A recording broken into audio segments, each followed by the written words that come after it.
Hello, welcome to the Gamer. I'm your host, Rob. We're live in the studio on a Monday night. I think the internet's working, and I'm joined by Mr. Nathan Prescott. Hello. Hello. So when? Hello. And also by I'm also joined by our merch master, Mr. James Powell. Hi, James.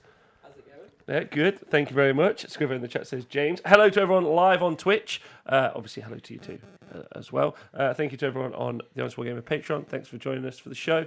Thanks to everyone who listens to the podcast. Stay hydrated. There's some water for you. Let's get involved. And yeah, let's kick it off because it's an exciting day. It's also a sad day. I went into that with too much enthusiasm, and I'm not happy about it. Do you want to talk about it, or should we move on? We can move on. So, well, I mean, unless, I don't know, do you want to talk about it? Well, it's down to you. You want to hear some gruesome details or what? I don't know. I don't know about gruesome details. Are you okay? Yeah. Good. All right.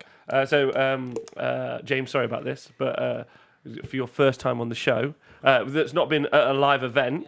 Heinrad, thanks for subscribing, by the way. Obviously, Jet passed away last week. Yeah. It was pretty rubbish. Yeah. So, yeah. But you got a tree, right? Is that correct? That's right. Yeah, he's got an apple tree. He's got an apple tree above him. Yeah. Okay. So, yeah. That's We nice. can have some jet apples. So if we could maybe bring the apples in, and if we show the bottom of the apples, it'll look exactly like his bumhole once did to the camera. Exactly. Yeah. I'm sorry about that, Brad. Obviously, we got the emoji in the chat forever. So you weren't here last week, but people were spamming the emoji, which was really nice. But yeah, sorry. Yeah. Okay, sad news. Yes. Yeah, are you all right? Yeah. Yeah, good. All right. Okay, everyone in the chat is spamming the emojis. Good, that's nice to see. Please do. It'll be there forever, which is nice. And he's probably got the most famous dog's bum hole in the world. Probably. James' mic is low. He might also just be quiet, but I will turn him up. Louder, maybe. Okay, no problem. There we go. Oh, that's useful. That's useful. Didn't want to hear me today. I did not know how to intro that part of the show. We've been me and James. Nathan's just joined us. I'm sorry that we're late. He's loud now. Okay. Is he too loud? Is that better? Talk. Hello. Testing. Yeah, we go. Nathan, you are great, dude. Condolences and prayers, says I bred well. Mamdir says sorry. Tough Lucky says my ear. Vangelis says my goddamn ears. James is too loud. You're not any louder than everyone else. It's just Brummy. There we go. I'll just move the mic away. Alright, I've turned you down. Let's go with that. Yeah, I've turned you down. Who's moaning? Did the show just start? It did just start. In a clusterfuck. As per. Everyone, if you've just joined us, exciting day. Mostly in Japan. Still really loud. I think your mic is out now, Rob. What the fuck? It's not, honestly guys, it's really not that hard. There's 3 dials, I've just put them all at the same place, and 3 other dials, I've put all at the same Maybe place. I'm much louder than you all. Huh? Maybe I'm much louder than you all. Alright, Nath, do you want to say hello to everyone while we get started? Hello, everyone. I think we're filling. I think this is good filler. Well, shut. I'm useless at that. I think that's what he's got us doing. For anyone watching, he might be flashing us.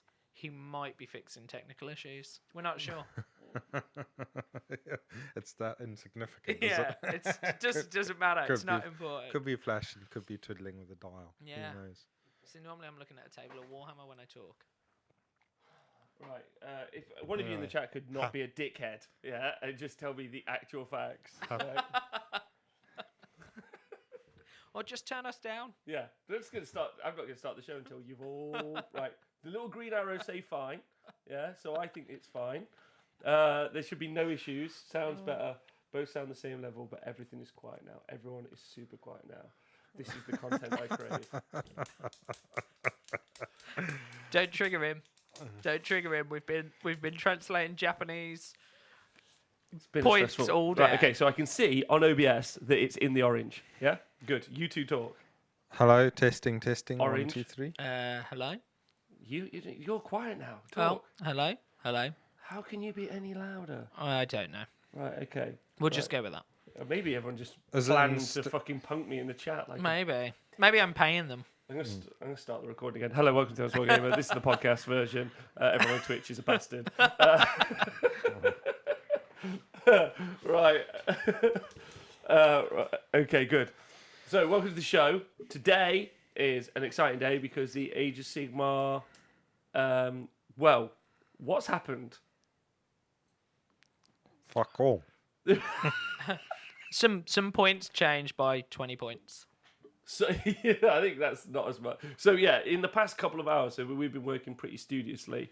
A bunch of changes have happened. So we've been waiting for basically the winter FAQ has come out, but in parts, piecemeal. And depending on where you live. Yes. Yeah, you were very excited about this. So James, welcome to the show. First off, Thanks. Can I ask you how have you been and what's it like being on the show? Yeah, all and your good. tour of the studio. It's a bit weird. Bit weird. I've only done this live. Can't see what I'm talking about. Can't see my face when I'm talking. Right. So that's new. And we've done some research today. Don't normally do that. Anyone that's watched the show normally talk about which way cannon crews are facing. That's abnormal. tactic. Research. Who wants to do that? Not me. Not me. I'd like to just say a big thank you to Jimmy108. Who's just subscribed to it's just given out like 10 Twitch donations. Christmas donation? Yeah. So thank you. And Warhammer AOS has just donated 100 bits to the show. I really appreciate that. That's probably like money he found in his couch. Warhammer AOS is... John Green. Oh, excellent. Hi, John. Yeah. Rob, I've got a post on the Facebook group. There's heaps on the group. Okay, well, I think we've got most of the information. The only information that we are currently missing, James, is Gloomspike Gits and Flesh Eater Courts. And there's no Slanesh. There's no Slanesh. But it's okay. It's okay, because I'm sure they didn't need repointing. Oh, something just happened. So everyone tits out to the lads.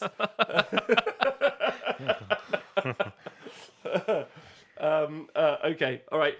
So we were saying, what's it like being on the show? That's what I was asking. Yeah. Sorry. It's good. Calm down. It's good. It's been a hectic day, but I think it was an interesting day to start. Right? It was. Some points changed. We went all the way to Japan to get some of them, and for one set of points, we went all the way to the 41st millennium, I believe. I mean, we could have gone to Blood Bowl or Middle Earth or some other game no one cares about. But that's where we found some rules. What do you think of the studio? First time here? Yeah, it's cozy. Any other words? Shit. A renovator's dream. Yeah, if you were Going to be an estate It's agent. a do-upper. it's a doer-upper. But there is a lot of Warhammer. Yeah, there is. Lebensky, thanks for subscribing. Anyone else who subscribed this show and I missed, I'm very sorry. Thank you for subscribing. And then where is @Power106 from? Asks Warhammer AOS. Birmingham. Hence the dodgy accent. Hence the accent. So hi Hawkeye, El Capitan WS10. So quick announcement before we get on with the show. Tuesday through to Friday this week. Warhammer AOS, thanks for donating 1,000 bits to the show. Oh, that's nice at Christmas. So because it's Christmas, I'm going to do a show every day this week. So Tuesday, Wednesday, Thursday, Friday. So at 1 p.m. in UK time. And I'm going to be doing a Grand Alliance a day. As like a Rob's purchasing guide. Imagine I'm your personal shopper. You join me for a day and I help you like, I was always thinking of buying Skarak from Forge World. I'm like, no, don't. It's just... Is this where anyone that watches that hasn't played before plays Chaos Dwarves? Yes, it's where so every single day I'll just suggest that they buy Chaos Dwarves. So this Slanesh army is good, but it's no Chaos Dwarves. It's no, exactly. Omega Havoc, thanks for donating a bunch of bits. And Warhammer AOS again. And also, whenever you donate bits, you end up giving loads of little emojis in the chat. So you get little Christmas emojis, which are quite cute. So Grand Alliance a day I'll be doing. So just be looking at the start collecting boxes for each Grand Alliance, looking at some of the other units, like is this good? Like for instance, the Iron Jaws one's great. If you want to collect an Iron Jaws army. But don't buy any Stormcast ones. Because there's not probably even enough models to make a unit. Yeah, like, and is the green skin? Did they discontinue the green skin ones? Yeah, I thought you said the orange one. What, the greenskins one? We've had a question. Can I just point out, Nate? We've had a question from John Green. Oh, yeah. He's asked, "Where is Jet?" Under an apple tree. You dick. Who let him in? I don't know. All right, so a bunch of points came out today. So that's my only announcement. I'm sure some other stuff happened. We were going to do a different show today, but we've rushed around. Yep. So this only show we're going to do is about the points that we know. What And show were we going to do? We're going to talk about safety and artness. Oh. Have I ever let you know what show we're going to do? No. I was just wondering.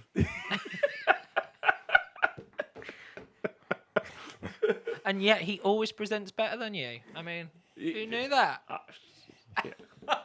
It upsets me as it upsets everyone. If someone wants to turn that into a meme, carry on. Yeah, so Slanesh are currently missing, presumed, much like they were narratively, but from this, the big winter FAQ. I'd like to throw us all back, before we go on and look at this, because my quick snap analysis is, great job Games Workshop, obviously expecting something from Slanesh to come out. But I'd like to just scroll back a year. Yeah, take your minds back. Wibbly wobbly time. I got to do that. I can't go far enough. It's not wide enough. To the Winter FAQ last year. Do you remember what they did in the Winter FAQ? Which they proposed was, they've said their FAQs are to produce game balance. Their statement, not mine. Do you remember what they did last year in the Winter FAQ? That was a long time ago. Nathan? No. So, interestingly, last year is when we discovered that Wild Riders, if they equip shields, would be able to reroll ones to save. And if they didn't equip them, but they go 2 inches slower. That's what happened last year. Also, they nerfed kits a little bit by changing their command ability. Do you remember? Oh, was that the one that stacked over and over and over again? No, they just had a command ability when it was Moonclan just before the Gloomspike kits. Yeah, because Gloomspike kits were being teased this time last year. Yeah, but they still put the Winter FAQ last year came out in November. Oh, okay. Yeah, they're too powerful. They were. Still are. Sure. What about Wild Riders? Too powerful? Yeah. Terrifying unit. Did they balance the game? Last year, I've got points. When we get to, let's just find something really. I mean, some of the points increases of 15 to 20 points or whatever. Great. You are such a you difference. you are wildly unimpressed by the update. Just boring. Oh wow. Okay. Well, anyway. So last year, it's not boring because it is boring. You're right, because last year we could just rage away, we could visit a salt mine, we could have such an adventure. But this year it looks like they've genuinely had a stab at trying to change the game from what they've seen from the past 6 months so far. Obviously there's no Slanesh stuff, so I'm not really. But they're probably going to change because most of this is just the points. We haven't seen some of the war scrolls. Okay. Yeah, a couple of war scrolls have changed when we get there in a couple of armies. There's some stuff in there that's kind of nice. I think there'll be some interesting things more for some armies than others. I think some of the, having gone through it, some armies probably needed more love than others.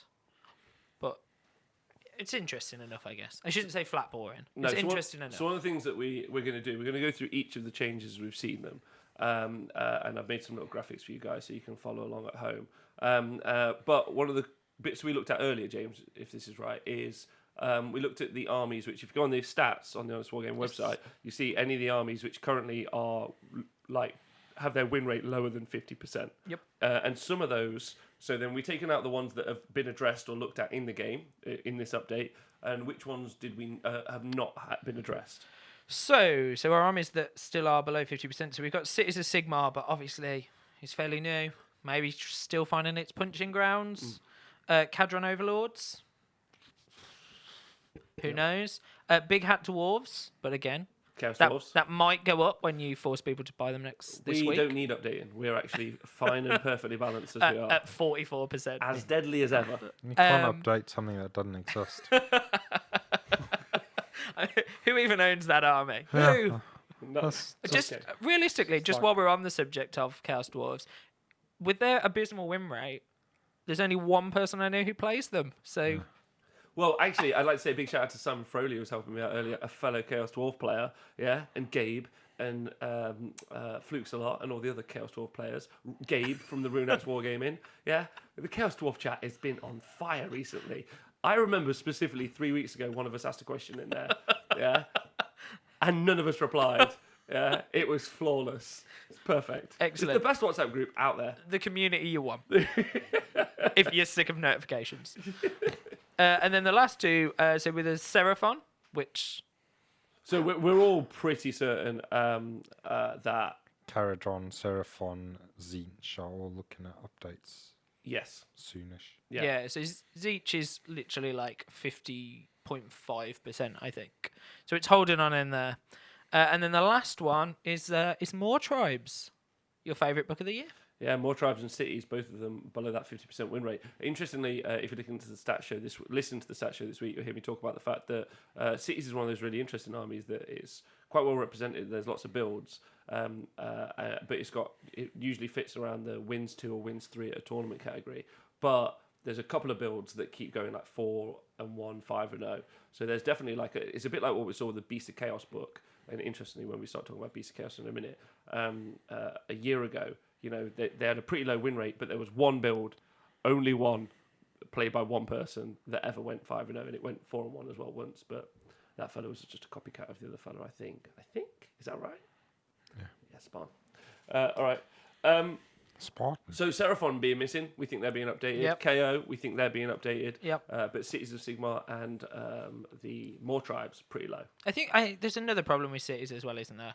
Because it was a nice excuse for loads of people to get old models out. Yeah. Yeah. So it doesn't mean you were even playing with a competitive army. You might have been like, oh, I own this. This would be cool to play with. I'll take it out. Yeah, I think there's some great builds. Like I played Nathan City's army; it's pretty scary. Like I think I played with it a couple of times. I think it's good. I think there's me and Nick Thompson, WS10. Big shout out to the Thompson. Are working on a 4 Fire Phoenix build. It's just absolutely outrageously cool because each one of them comes back on a 4-up, and it's like I'm guaranteed to get 2 Phoenixes back if I take 4 at that stage. That's just baked in value. Guaranteed to take 4. Huh? Get 4 back. Yeah, well, I mean, I'm going to get 4 back, Nate, obviously. Yeah, I mean... If you do the Nick Thompson dice roll, Yeah, always you'll guaranteed get to get a 4. 6. Huh? If you play with Nick Thompson's dice, you'll get 4 back. Oh, right, yeah, of course. Yeah, there's WS10 dice. I as good as England dice. At Crimbobo, we won a game on a priority roll versus 2 WS10 players, and the priority roll was won with my WS10 dice. just for salt in the wound. Warhammer says, Nathan, I've still got your Seraphon, because you painted his Seraphon, right? Toon King Tristan, hello. Hello to everyone in the chat. I feel like I haven't said nothing. I can't wait to hang out with them this week. Just me. Just us. Me and big thank you to Nick, Mr. Hand, my co-host now for the week. The most attractive, Host of the yeah, show. there you go, Yeah. is a Simpson. We all know what you use your hand for. Awkward. So before we get on to look at the different factions that have been updated, there was a really interesting core rule clarification. So the only thing that we've seen so far, and the core rule clarification was it effectively talked about abilities that happened after or simultaneously.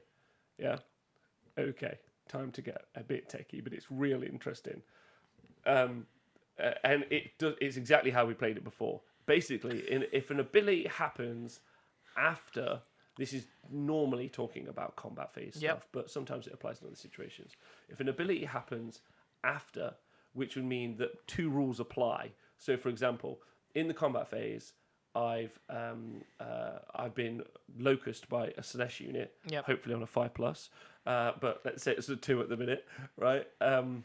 Which means I always strike last. But another unit that's an Iron Jaws unit has wiped a unit out. Smashing and Bashing says that you immediately attack because that ability happened after the loci was applied. That overrides it. Now, we've talked about this on the show before and done it at we've showcased it at some of the events that we've covered. But that applies all the time. So if the most recently an effect has been applied, which is quite interesting because IDONETH DEEPKIN, when they have high tide, their high tide was FAQ to say that they strike first in the combat phase. Yep. So there are ways to get around their strike first now, which is quite cool. And then I think there was a convoluted rule on there, right? That now if there's 2 IDONETH players fighting, whoever's turn it is does all their combat, and then the other person does all their combat. Yeah. Someone says they didn't need to be an FAQ about it. I agree, but it is nice that it's cleared up. Halo Twitch did a much nicer version of that. It was just like the most recent effect applies. You could just write that, but that's fine. It's also sad, right? It's sad that actually it was needed. Maybe. Yeah. Well, I mean, some of the FAQs are pretty. If you actually take the time to look at them, Rob Nixon says shouldn't been a 2+ though. Talking about it. And Omega Havoc says there didn't need to be an FAQ. He's just salty because I beat him twice with Slanesh. Brad Pitt Lord says, hey Rob, you casted a game not too long ago where they used some objective markers with transparent 6-inch radii. They're there, aren't they? They're here. Then we have some new do you know prototypes. if it's possible to purchase them somewhere? Yes, Brad Pitt Lord, we are putting next year, we're putting all that on pre-order and order on our website. So we'll put that up on our website when they're ready. Yeah, we did. Shall I just go into this? Yeah. We did those testers. So anyone that watched that, it was at where did we go? Bloodshed in the Shire. Yeah. So they were made for that. We did them a test on stream. And we had them at Crimbobo. People kind of went a bit crazy for them. Realistically, it was kind of a plan because it was the second time I'd done the stream, and it was really hard to tell where stuff was, and you're trying to watch people to measure, so we decided we'd give it a go. People seem to really want them. We've been just kind of messing about, looking at the design, making it as friendly as possible, but people really want them, so we'll be releasing them. More information to follow, but it's happening. Yeah. And we're also experimenting with like the mouse mount material. Like there's a bunch of solutions that we're trying to like achieve next year. So hopefully you guys will see that. And they are rad. They are rad. There's a bunch of cool options. So yeah, just keep your eyes out. Okay. But James is our merch master. So if you ever, you can follow him on Twitter at Power106 and ask him any questions you need about the merch, because I don't know anything about the merch at all. Okay. Do you want to get on? Yeah, sure, let's go. There's no other updates. Like, that's it. Velotron, who do I need to speak to the Honest Wargamer if I want to have some teal aqua the Honest Wargamer dice? That would be Scrivo, or also, hi, Veli. Merry Christmas. Oh, Merry Christmas to everyone. Merry Christmas. Have you opened your advent calendar? Yeah. Oh, nice. Which one have you got? I got a Toblerone one. Oh, I just got a milk chocolate one. That's good. Not just. Okay, I've got a really nice milk chocolate one. Only half of the things have fallen out and fallen to the bottom. So I open the door, sometimes nothing there. Because you were too aggressive with your door opening. I haven't got one this year. Blaming my mum. Our dice have also arrived. Is that correct? Or we're not meant to tell people? No. The dice are currently sat with customs, who are deciding some customs boring stuff. Yeah. But they should be here hopefully this week, and then they'll come out to everyone. Also, JJ number 10, Big Love, says, any updates when the hoodies will be shipped in? Let's just turn this into the merch show. Hoodies? Question mark? Yeah. So I think if you had dice and hoodies, they're coming out simultaneously. If you had hoodies or tees individually, they should be coming out already. I think that's it. If there's a specific one and you want to message me on Twitter, feel free and I'll check. There you go. Easy peasy. It's like The Apprentice, only you're not fired. I had to watch that, and it's fine, whatever. Right, let's have a look. So, Beast of Chaos, you can see on the screen, hopefully via the overlay that I have made. You can see some of the key changes. So, I've put on here what their current meta and win percentage is. So, Beast of Chaos are in a really tough spot. They're in a sub 40% win rate category, and their meta percentage is 1.8%. So, not that popular. And we've seen that normally. We've seen it. The Beast of Chaos units have been taken in a better allegiance or in a different allegiance. So it's KHORNE, Slanesh, and even NURGLE, right? And we saw loads of examples of that on the stream this year. It's been pretty rad.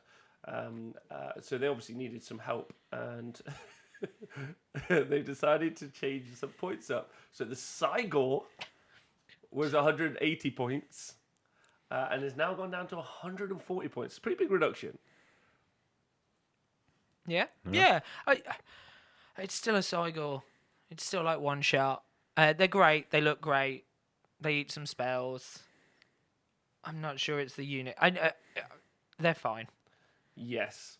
They're not great, are they? Gorgon down from 200 to 160, so it's all reductions. And I'm all on board with that. You're all on board with the Gorgon? Yeah, I love the Gorgon. Yeah? We disagreed, I'm sure, about this earlier. But there was one. So in my Beast of Chaos list that was the beginning of this year, there was a Gorgon. Yeah. And it either ran into things and they died, or it ran into things and it died. What more do you want? And it was cheap at 200 points, so 160 is fine. I think this is really brave of them, realistically, at this point, to start having some really cheap monsters. Just being like, do you know what? Yeah, they suck. And they're in a start collecting box. They are in a start collecting box. You can take 4 Gorgons, as Velatron wants to do, and you're not really, at this point, at 160 points, even wasting much of your army list. Just pop on the side of the board, hope you roll a 9. Have a great day. They're kind of cool chaff clearers at this stage. Don't charge anything that can 2-up stop you from fighting. Or anything that can survive the 8 or 4 damage that you're going to do to them. Whoa! You leave it alone. It's a Yeah. great model. Great. Love it.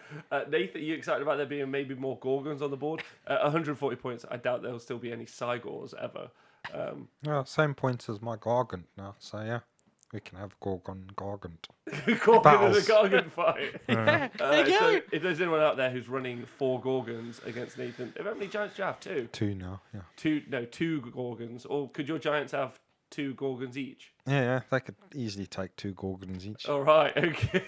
Nathan is throwing down I'm not sure they could. the challenge. Doomball has gone down from 120 to 100, and then Bulgor from 160 down to 140. Now, I know there's a bunch of Warherd players out there who are very I think the Doom... horny. Doomball, Borgor, that's a great mix. And generally speaking, Beast of Chaos heroes are pants.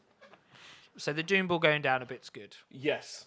Yeah, it's yeah. I mean, they don't really have a good combat unit. Truth be told, maybe it's the Doomball, maybe it's not. But Bulgor, like, fine. They're Definitely. Warherds. But then it's that ongoing issue, isn't it? So that benefits, all of that I think benefits like KHORNE more or Slanesh more, and you just throw them across. Yeah, potentially. Yeah, that'd be fun. Nathan, we had a question. Can a giant fit a Gorgon down his pants? Probably not, but he'd give it a good try. Speaking from experience there.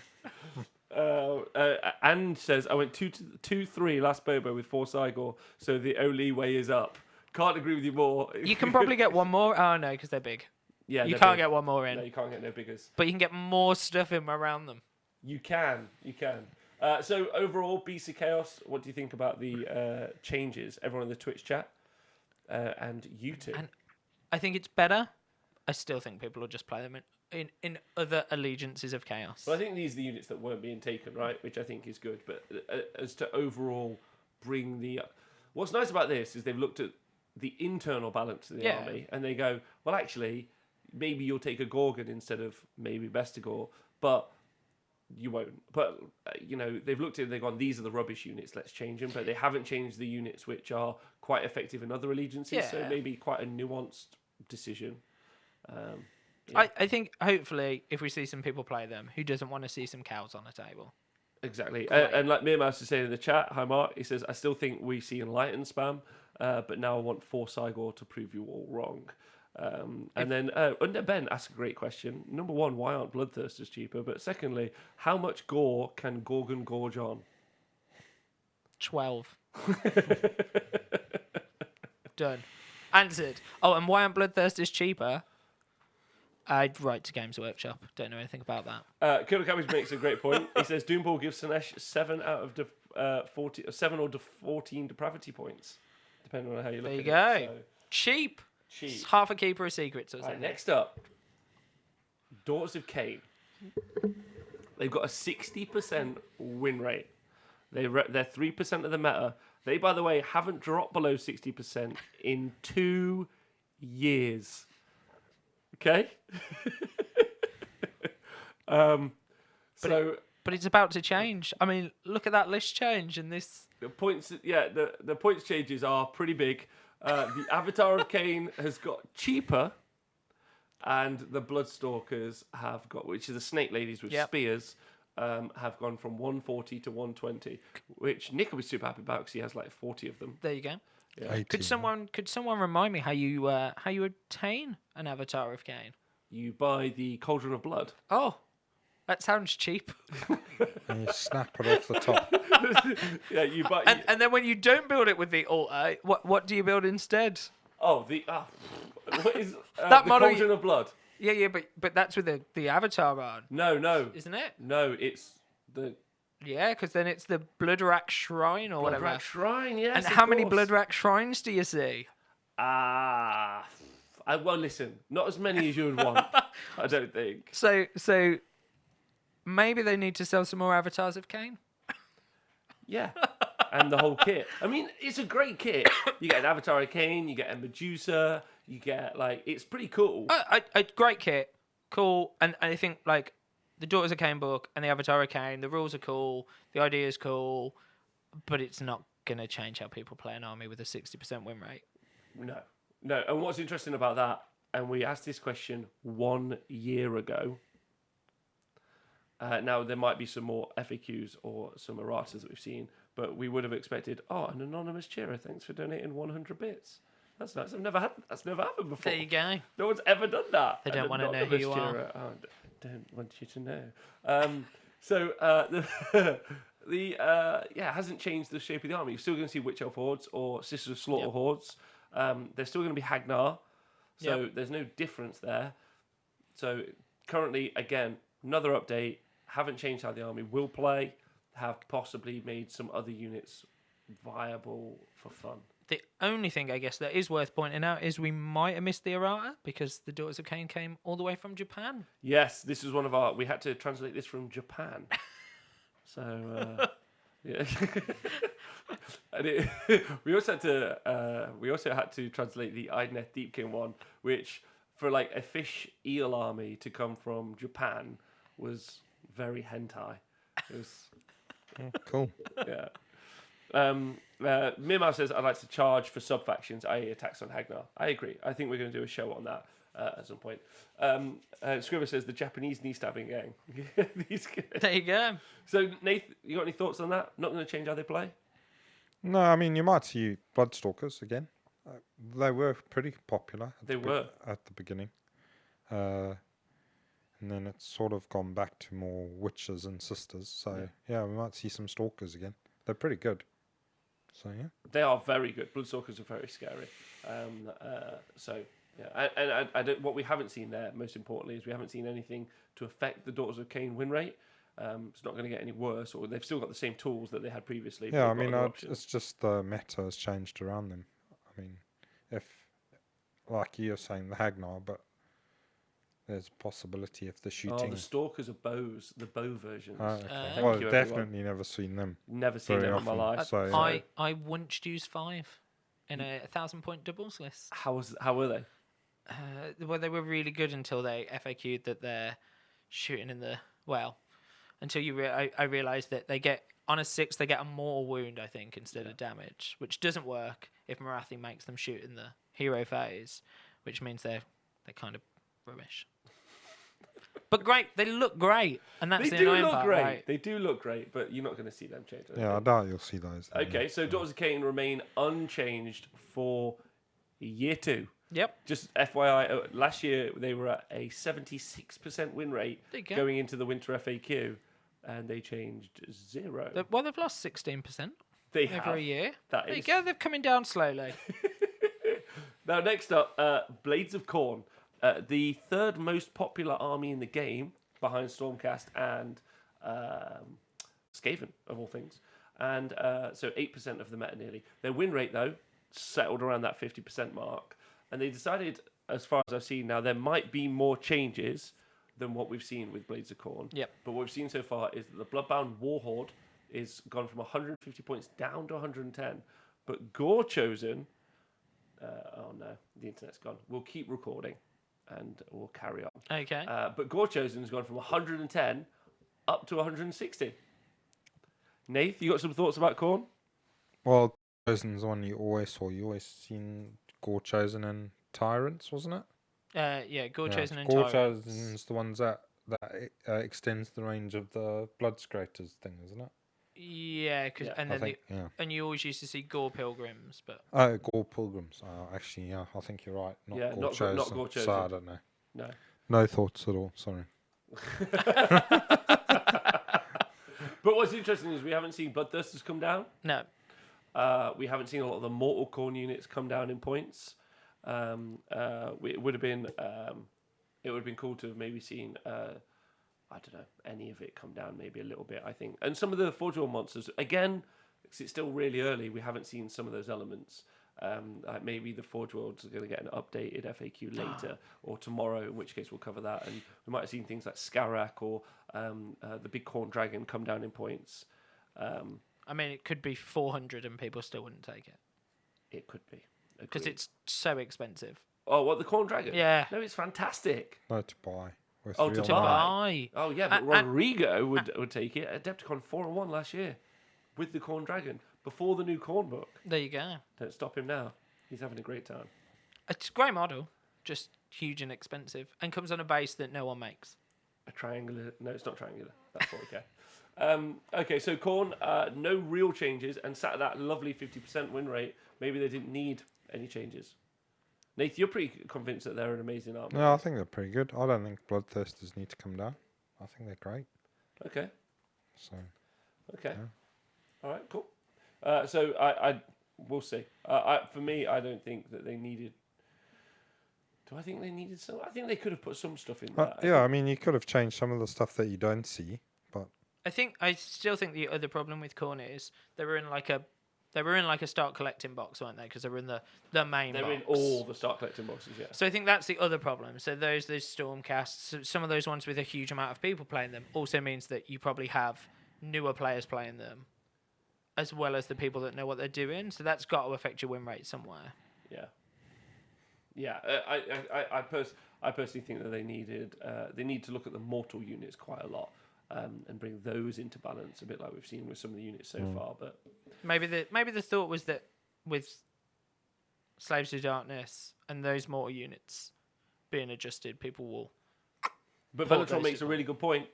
You don't need to adjust the Khorne mortal units because with Slaves to Darkness, you are getting a bonus with the new Slaves to Darkness book, so you are going to be able to take Yep. just the Chaos Marauders instead of your already existing Khorne army. I mean, how many Marauders is too many Marauders? You ran though? 140 and 1,000 points recently, is that correct? Yeah, and now I can't. Looked at that list the other day. You can't. Can't do it anymore. Is it too expensive? Yeah. But- So it's now 300 points for 40, and at Christmas it was 200 points for 40. Nathan, you weren't here this week, obviously. Have you kept up with the Slaves to Darkness news?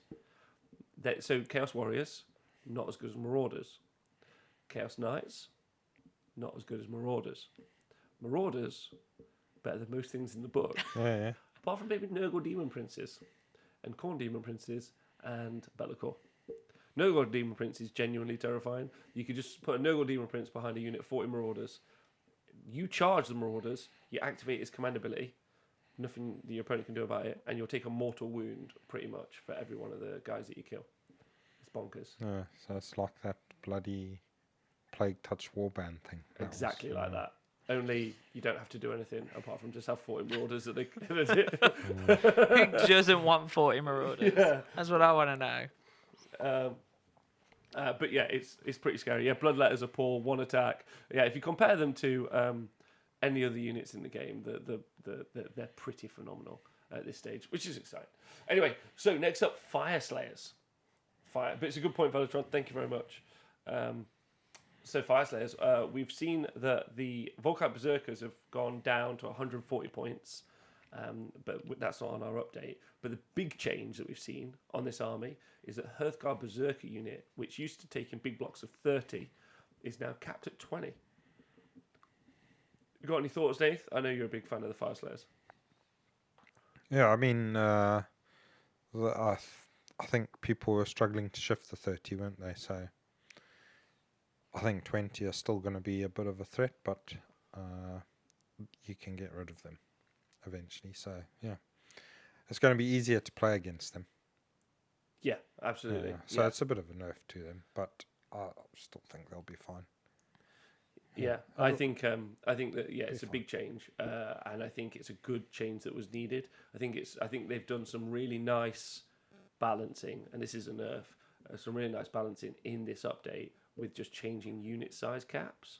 I think that's pretty brave, but I think that's a really good decision because FYRESLAYERS have got 3.67% of the meta, but their win rate is 53.3%. So not soaring high, but they've podiumed quite a few times recently. And I think it's just one of those situations where you either face them and you can do well or you can't. And they're just too good. No, don't you dare.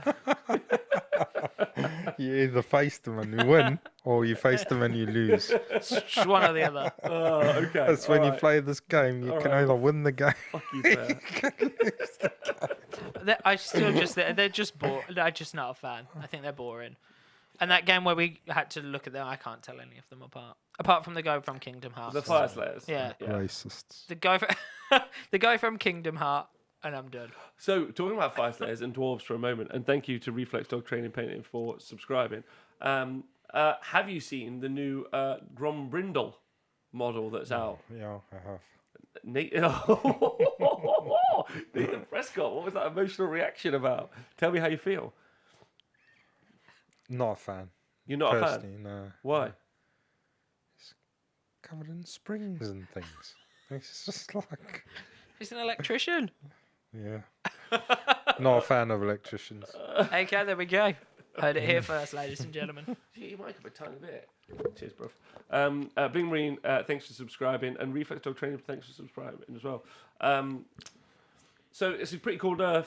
I think that's good. I think that I found personally that. What, making him an electrician? Yeah, I agree. Yeah. That is a nerf. We need to know whether or not that's going to have any effect on. I think some people were saying that they would only take 20 anyway. That they found the 30 block a little bit unwieldy. Yeah, I think the FYRESLAYER guys will be able to get around that. I mean, it'll give them a bit more flexibility, maybe. So, yeah, I think they'll be all right. Yeah. Yeah, they'll survive. Do we have them on stream? I'm sure we had someone on stream at London GT with only 20 in a block. Anyway. Yeah, didn't know. Colin Yeah. used to take 20s, didn't he? I think no. Yes, potentially. Yeah. So I think there's probably still legs for it. Yeah. Yeah, I think so. Well, not on the FYRESLAYERS, right? They're too short. They're too Yeah. short. I think this is going to be fine, though. And J-Boom, the Berserkers may have got cheaper as well, but currently, when we went to air and we spent a long time, we even stayed on a little hour late to give you the quickest. They weren't in Japan. Yeah, they weren't in Japan. So if anyone's got it in the chat, I'll read it out. So that'll be fun to let people know. FYRESLAYERS are still not big in Japan. Yeah, FYRESLAYERS. Not big in Japan for some reason. Big in Japan. I won. Okay. Barbonica says I won 2 one-day tournaments with only 20 in Italy. There you go. Yeah, I think 30 was always a bit unwieldy. Or what's your thoughts, Nath? It's just like in the way that the FYRESLAYERS are not big in Japan, but they are all right in Italy. Yeah, winning things in Italy. Zego Jack says there are. Thank you very much. It's 120 for Hearthguard Berserkers for 5 now, Okay, well, which is 20 points drop. okay. But you can only have a max unit of 20 for 400 points. But 20 Hearthguard Berserkers is still terrifying. Yeah, maybe Yeah. people will just be taking 2 blocks of 20 instead. Pete Pratt says Collie Cochran thinks his army got much better, which is good. Yeah, now Colin's If just they gotta got follow suit. cheaper, yeah. Yeah. Well, I mean, they have got cheaper. I mean, you kind of make sense taking 2 blocks of 40 now, right? And then spreading those buffs out. 20s. 220s, yeah. 220s, yeah. Definitely. Yeah, that's Yeah, pretty because good. one of the buffs was an aura from the Battlesmith. Yeah. So it'll affect 220s if they stood next to each other. Hmm. It just means that the prayer, I don't think you can repeat the prayer, so you can only buff one. But if they're in layers, that's fine. Yeah, that's true. True. And also really good for them to be able to like hold in the center of the board and then charge out onto different objectives on the sides. Yeah. So they've got that defense coming in, but then they can hit out. And I think they always have a big debate whether it's better to take the pole axes or the broad axes. And now they can have one of each. They They can have a about it all the They can have a time. competition on the battlefield. Like And now there's going to We're be better. some, No, we're better. And then they can go and prove themselves. and now some people who've got 30 built one particular way are going to be chopping the arms off some and trying to find the parts. Perfect. I've got to do my extra 10 Hearthguard last week. Says There we Sutherland. go. There we go. Yeah, agreed. It begins. And as to the game, it's a nice. I would say that was not an offensive build, but it was a bit of a polarizing build. So it's brought that polarizing build back into alignment where it's probably better. But Yeah, I think some armies can chew through 30, some are never going to chew through for 30. yeah. Next up, IDONETH Deepkin. Also, Sutherland HD says PS Power has beautiful hair. Dave Fraser. So I'm understanding this right. They made the best unit in the book cheaper generally and with a horde discount at a unit size that allows you to optimize around 2 units. Dave Fraser. They did. But you're still painting Fyreslayers, which is boring AF. If you could paint the heroes so they have different colour hair, and if you're ever on stream, I'll personally shake your hand. Good. So I can't tell them apart. Right, Deepkin. Exciting. Yes. So we saw it in the GHB. We saw 10-point difference up, 10 points difference down of the Eels. So they basically robbed Thrall's points and gave them to Eels. Yep. But now they've attacked the other units in the book, which actually do suck. Yep. So the Leviathan was 350 points, now down to 310. So Leviathan was getting some use, especially over in the Republic of Ireland. Yep. Yeah, turtle power. It was I've seen that used. The jaw attack, so gaining 40 points. The Alaplex, so that's the shark, gone from 120 points down to 100 points. So you just got to take another 40 points off. You might start seeing some sharks. 100 points is all right. You might see some. It's a cool model. The Alaplex. Yeah, we saw it last year at CanCon, and I'm assuming there's going to be some shark players this year as well. There you But We saw 8 of them at Crumbobo. Yeah, there was, yeah. I mean, that was more. Yeah, but they were swimming in tequila.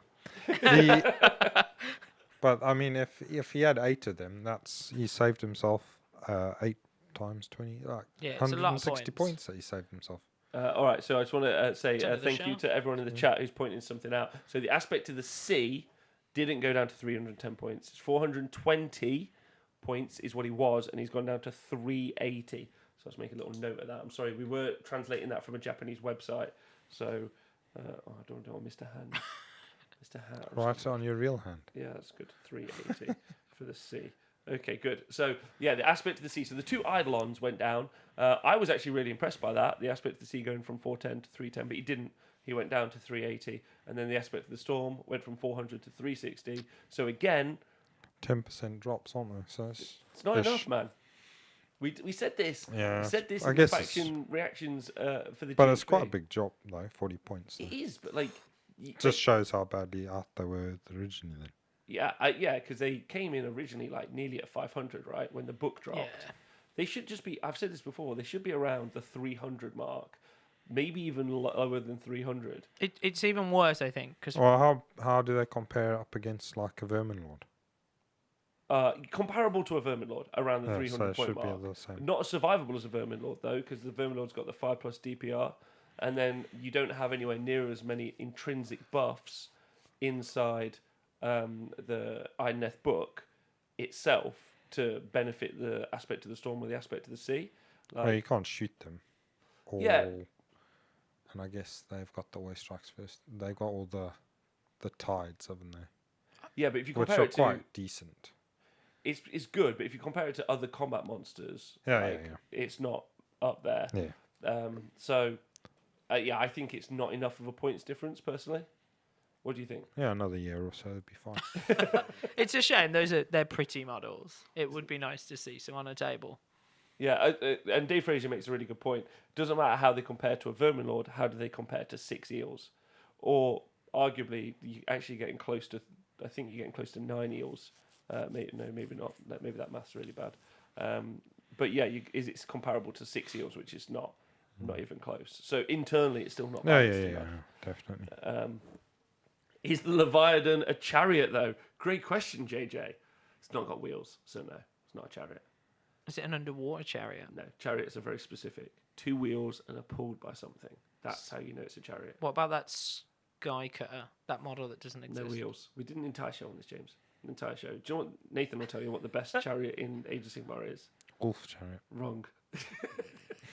It's a Gorby's chariot. Scourge Runner chariot. That's no, the best it's one. the corpse car. Scourge Runner. Don't believe him. No. Yeah, the Scourge Runner's got 1 wheel, therefore not a chariot. It is a chariot. How many times do we have to talk about this? It's called. It says on the words Scourge Runner chariot. Yeah, but they don't know why to say anything. Like, they call it a turtle, a leviathan. Gorby's chariot. Built one the other day. It's a great model. It's good. It's good. Zenith chariot, not a chariot. Thank you, Cygnus Maximus. Yeah, it's not a chariot. See? Point disproven. They don't know what chariots are. Yes, it is a chariot. No, it's not. It's not got no wheels. I don't think the game has enough So? chariots anymore. Why does it have to have wheels? That's the definition of a chariot. No, it's not. Chariots of fire. Yeah, no chariot. The people running around. Exactly. I'm glad you did. I'm glad you got that. Anyway, so sharks and chariots. So there's no change to IDONETH. IDONETH have just had a lot of points reductions on units that no one cares about, apart from maybe 4 people who really love turtles and sharks. And they're Seb Donnelly. yeah, and they're like yippee motherfucker, let's go. So I think IDONETH are going to play exactly the same as they once did, right?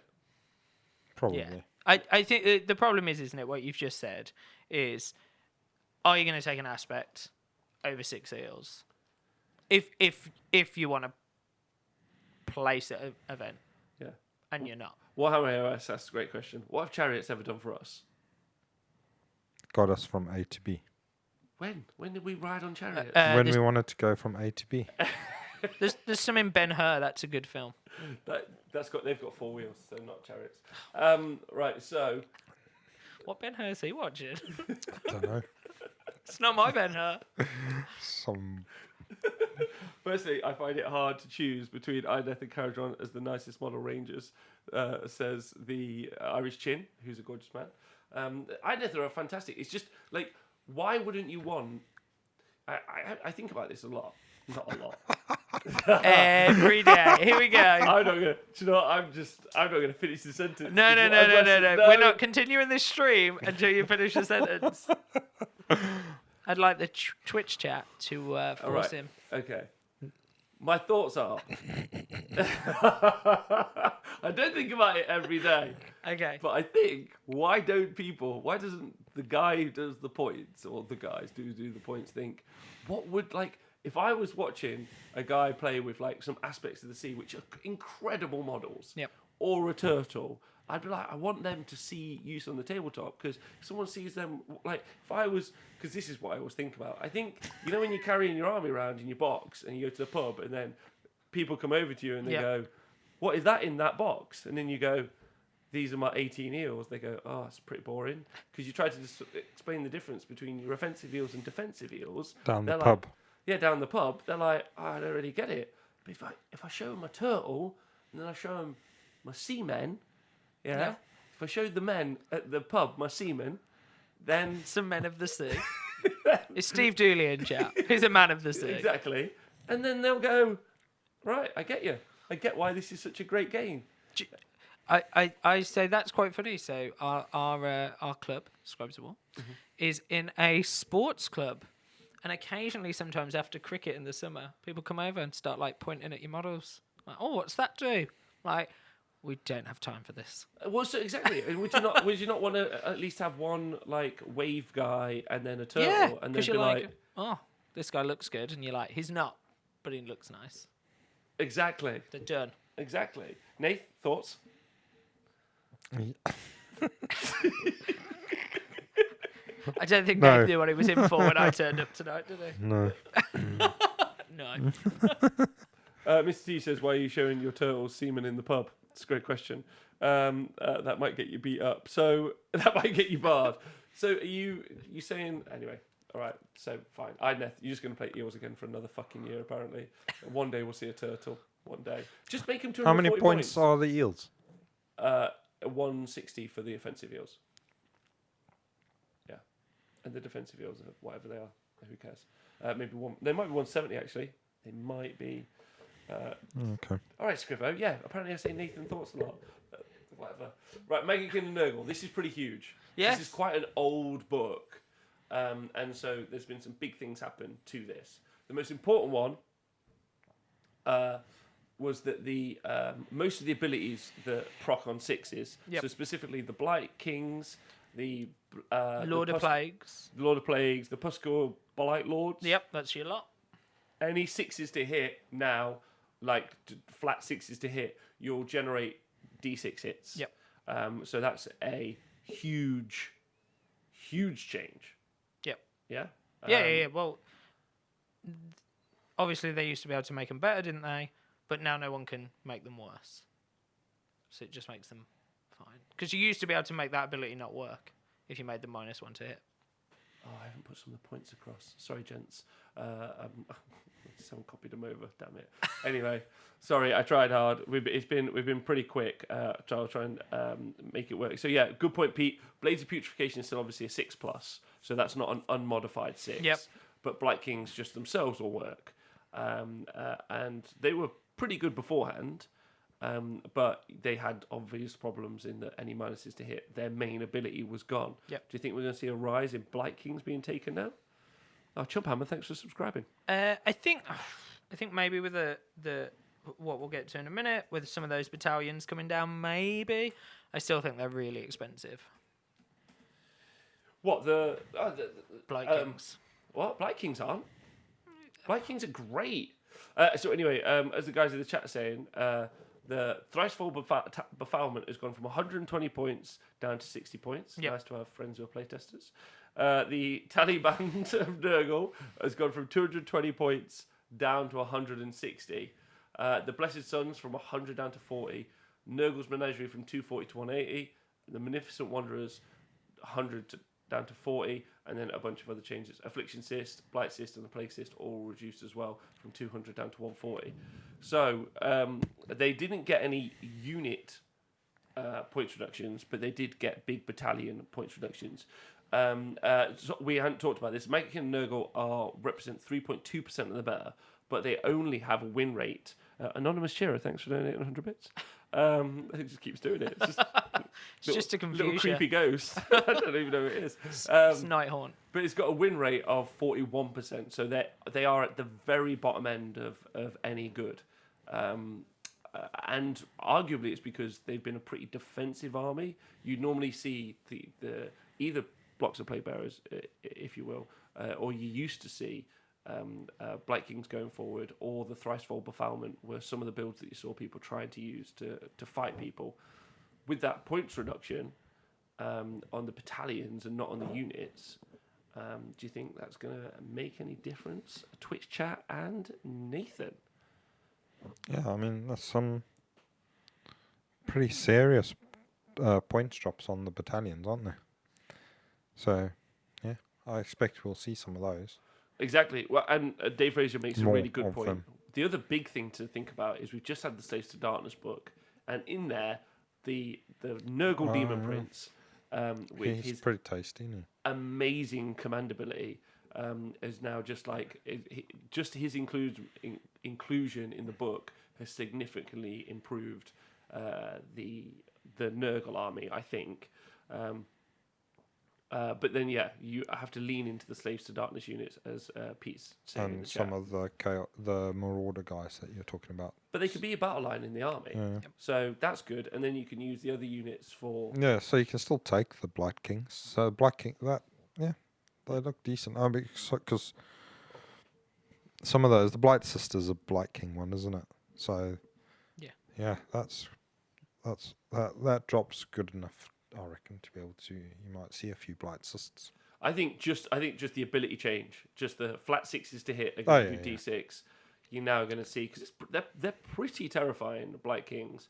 I just think it's the fact that you were able to mitigate them. Yeah, I mean, against some armies, like against the Bone Reaper armies, the Blight Kings are still going to just bounce off, aren't they? Because they haven't got any rend. But No rend. Warhammer says, I once paid a girl for a Thricefold Befoulment, but it cost me 160. You were ripped off. and she had a demon prince behind her.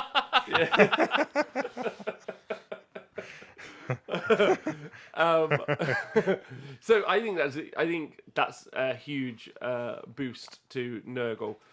In a good way. Like, they haven't gone after any of the units, which I think are probably competitively priced. I haven't actually looked at a while at the Pusgoyle Blight Lords.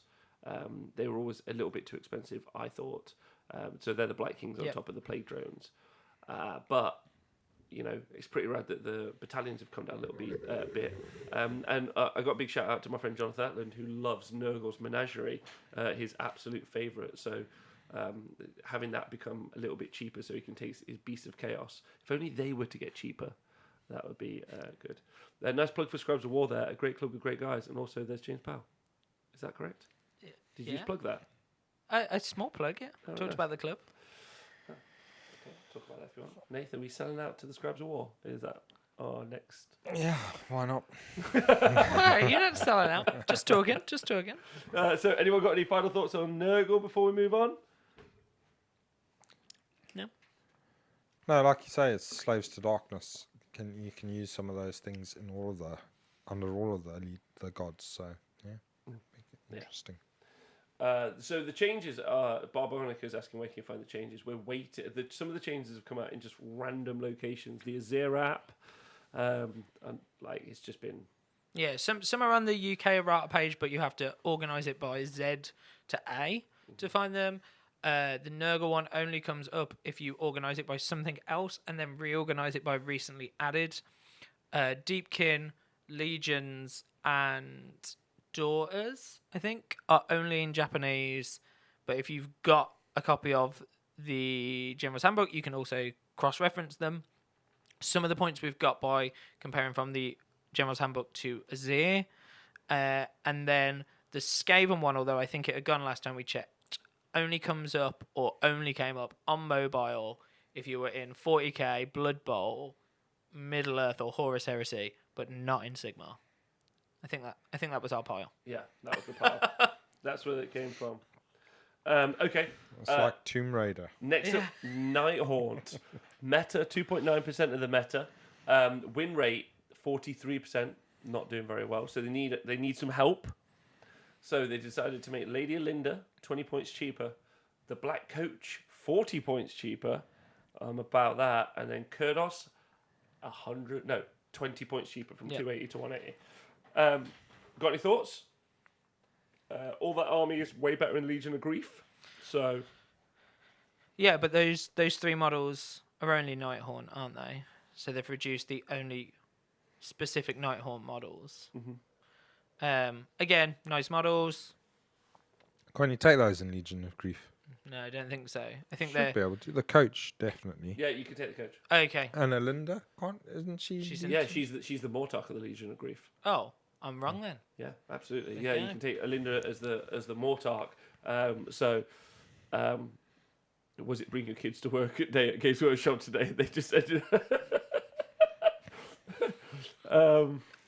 It's almost Christmas. Maybe they're tired. Yeah. To be fair, it's Christmas. We're all tired. But the fact that there's some point reductions on some of the big characters. The Black Coach is exciting to me because I'm excited about running the Death Riders battalion and have been for a long time. So the cheaper the Black Coach gets, the more likely it might one day be playable. But I think it's very much like, it's not like the Aspects of the Sea, where it's more like a Cygor or a Gorgon, whereas it doesn't really do much. So its points, it's not that its points, it doesn't really have an effect, but it could be 150 points, and I don't think I'm like 150 points for Black Coach. I'm gonna probably charge and do 4 to 6 damage in a combat phase. Careful. So like it doesn't really have any output in its own War Scroll to ever be. It's not that if it was 0 points you wouldn't take it. It's that it doesn't really have a points that it sits out because it doesn't really do much ever. Yeah, it could be one of those. It's fairly quick, right? And it flies, so I guess at 150 points it might become a chariot and it would block things. Yeah, like if it's cheap enough. Yeah. Like, exactly. Yeah. That's a shitty update for Nighthaunt. It is. That's in my opinion, that's a really poor update for Nighthaunt. But better. Is there a chance there'll be some errata? Potentially. potentially. We haven't seen massive erratas. For the ones that we have seen, for instance, like core rules, we didn't see any major changes. So we haven't, like, some of the most nefarious characters or unit builds that we've seen in the game have been hit. For instance, we've already talked about the Hearthguard Berserkers. You know, that's a good kind of change. But most of it seems fairly superfluous. But, you know, anyway, so that's poor Nighthawk. Next up, though, talking about bad guys, is the Skaventide. Yeah, they are the second most popular army in the game at 8.3% of the meta, and their win rate is 55%. Now, they've had two things happen. They've had unit changes and they've had points changes. The unit change, which is really big, is the Storm Fiends can only now have a max unit of 6 as opposed to 9. Which I did see in the Skaven chat earlier, someone go, well then, I'll just have to put 12 across the bridge in 2 units of 6, which I respected absolute loads. Do you think they were salty? Huh? Do you think they were salty? You know, it's a pretty obnoxious build. Saw Robbie running it when I was over at Exploding Dice in Northern Ireland. We've seen it. We saw it all the way from Crimbobo, right? Not Crimbobo, Bobo last year. Yeah. Which I think it was still Robbie again doing it. It was one of the Republic of Irish lads running those 9 Storm Fiends. We saw Ben doing really well with it at South Coast GT. We've seen, not South Coast GT, sorry. London GT. So we've seen you've seen it used on the tabletop quite a bit, and it's a pretty offensive build, especially with the bridge. Because if it goes off, it's just like you just win the game, really. Nathan, you played against it a few times. What do you think about it being reduced to 6? Yeah, I mean, I've played against 6, and they were pretty devastating. So sometimes 9 is more easy to deal with. How come? Because then they've got less other stuff if they've spent on 9 than That's true. 6. That's a good point. Good But argument. yeah, I mean, yeah. Again, it's much like the Hearthguard thing. It'd be easier for more armies to deal with 6 than with 9. But just you need to concentrate on the Warlock and the Bombardier anyway. Yeah, I guess, does it make them harder to buff if there's 6 of them? If there's 2 units of 6. Yeah, maybe. Probably. Yeah, because you can only cast that more war power on 1 unit still. Yeah, and you could only Vigor just inject it once, I guess. Yeah, by the way, it was Mike Brow who played it at Bobo. I just want to say that. Yeah, some of the key elements that you see. More warp power is the key one. Yeah. Bigger Dust Injector, I think, is the secondary. And the Warpstone Spark, which is where you add the +1 damage, affects both units anyway if you can get in range. So you're really just missing out on the rerolls potentially. And if you double down on the potential to do it, it's your choice. But it's definitely now a little bit more like risk versus reward, which is cool. I prefer that, and I think it's a really elegant change. They haven't ramped the points up, changed any of the spells. Now, one of the things that we haven't had access to yet because we haven't seen them. Also, Johnny played 9 at WS10 and played 4 turns of the whole of day 1. So that's Johnny from Bobo. I think that's because he just shot people off. That was nice of him. That was nice of him. So possibly the most offensive war scroll now in the game, the Plague Monk's war scroll has been updated. We saw that in the errata. They've said they're going to update the the website. but then the new starter who's been in charge of uploading everything has taken the day off. Well, it was 5:30. It was really funny. Me and James were in the studio, like updating, and we were like, "Oh, we found a link on Japan. We think Azir's updated." And then at 5:30, it was just nothing. There was no more updates, was there? No. And Stormfiends apparently are also down 30 points as well. Oh. Here in Italy, Skaven players are only using 6-man units. They do enough damage, which I think is super fair, right? Yeah, I think 6 were plenty anyway. So. Pardon me? I think 6 were plenty anyway, so I don't think. Yeah, and I agree should with you. I think complain being able too to much. pin them down is a huge bonus. So, but the Plague Monk War Scroll being changed, we haven't seen what it is yet, but we're hoping for a more elegant fix, right?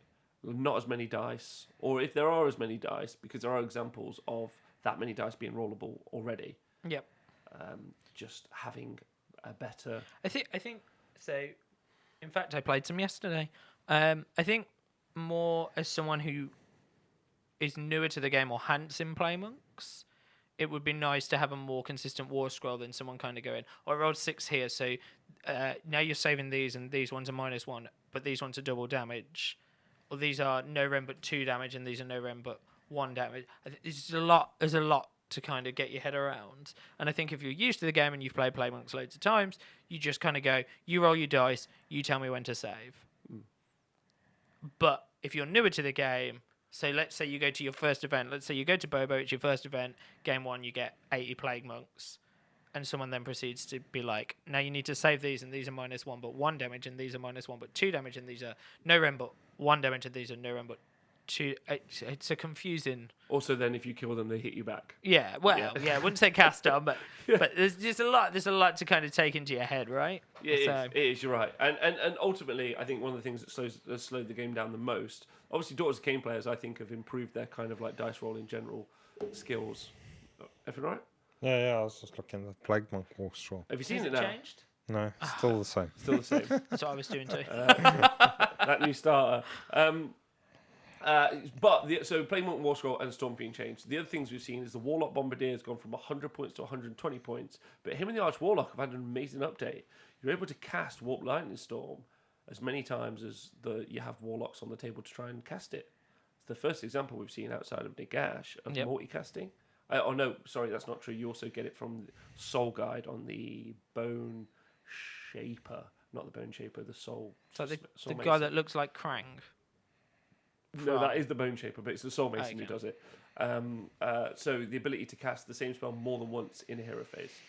So they updated that, which is an interesting change. So that went on the Bombardier. Or maybe that was always there, but I don't know if it was always there. I hadn't read it before. But it's gone up 20 points. The Grey Seer on Screaming Belt has gone up another 20 points. The Verminlord Deceiver has gone up 20 points. And the Verminlord Warpseer has gone up another 20 points. So some incremental changes there. I don't think any of that is going to be particularly telling. But two of the things that I would say is really... I think all of those little bits all add up, and it just means the builds have to change to accommodate. Yeah, if you're going to take 4 Vermin Lords, then... Oh, apparently, by the way, the Warlock Bombardier was always able to do that. Well, there you go. Did not know that. Cheers, Gypsy Breath. That was not something I ever expected. But we said storm feeds have gone down. Did someone say? Yeah, they Someone dropped say? some points. So I guess if they've dropped a little bit of points, maybe you're going to end up making up on the bell, aren't you? Maybe. Or the bombardier. Potentially, yeah. So what you're saying is that, Nathan, when you look at a whole army list, Yeah, it'll be knocked out of kilter if you're going for the Vermin Lord list or the multiple bell list. So you might not get all the ender spells that you wanted, stuff like that. Yeah. Okay. All right. So then next up, we have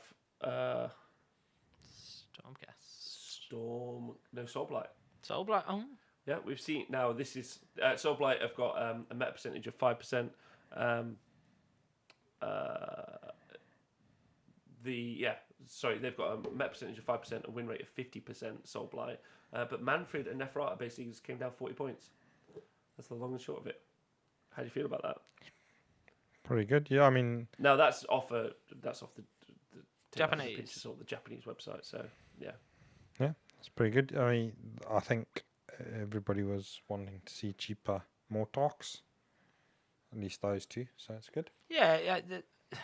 They're not scary enough, are they? I don't think, to be the 400-point mark. no, They're cool, but and it's nice to see people other than Arkan the Black, I think, because that's the only one you ever saw. Oh, the meta percentage, by the way, isn't obviously Soulblight. The meta percentage is for all of Legions and Nagash. Elmbird says, I think these started at 440 once. There's hope for other models. Yeah. It really is like 20 points off.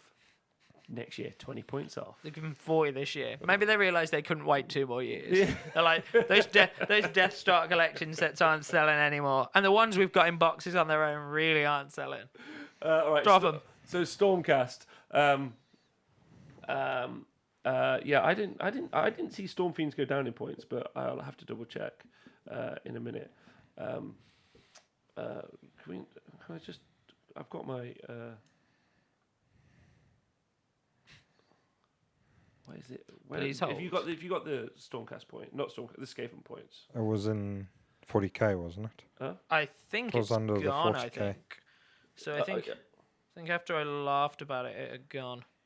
Well, I hadn't seen the points change. I have got them, so I can just double check. We'll waylay this, make this less entertaining, so you guys can just find out. It would be nice if they just put them up or didn't put them up.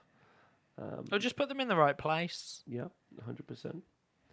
Let me just go check. I've got a lot of random screenshots from today.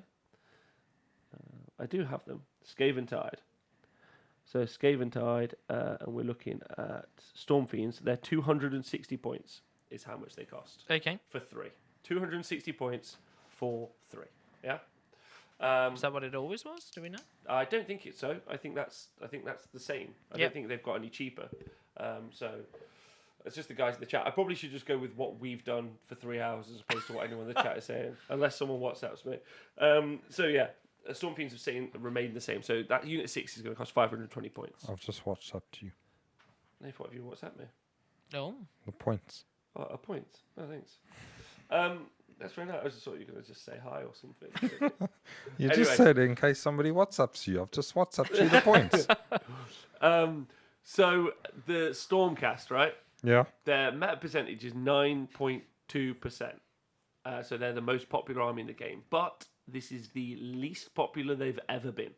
Yep. Hashtag open a new chamber.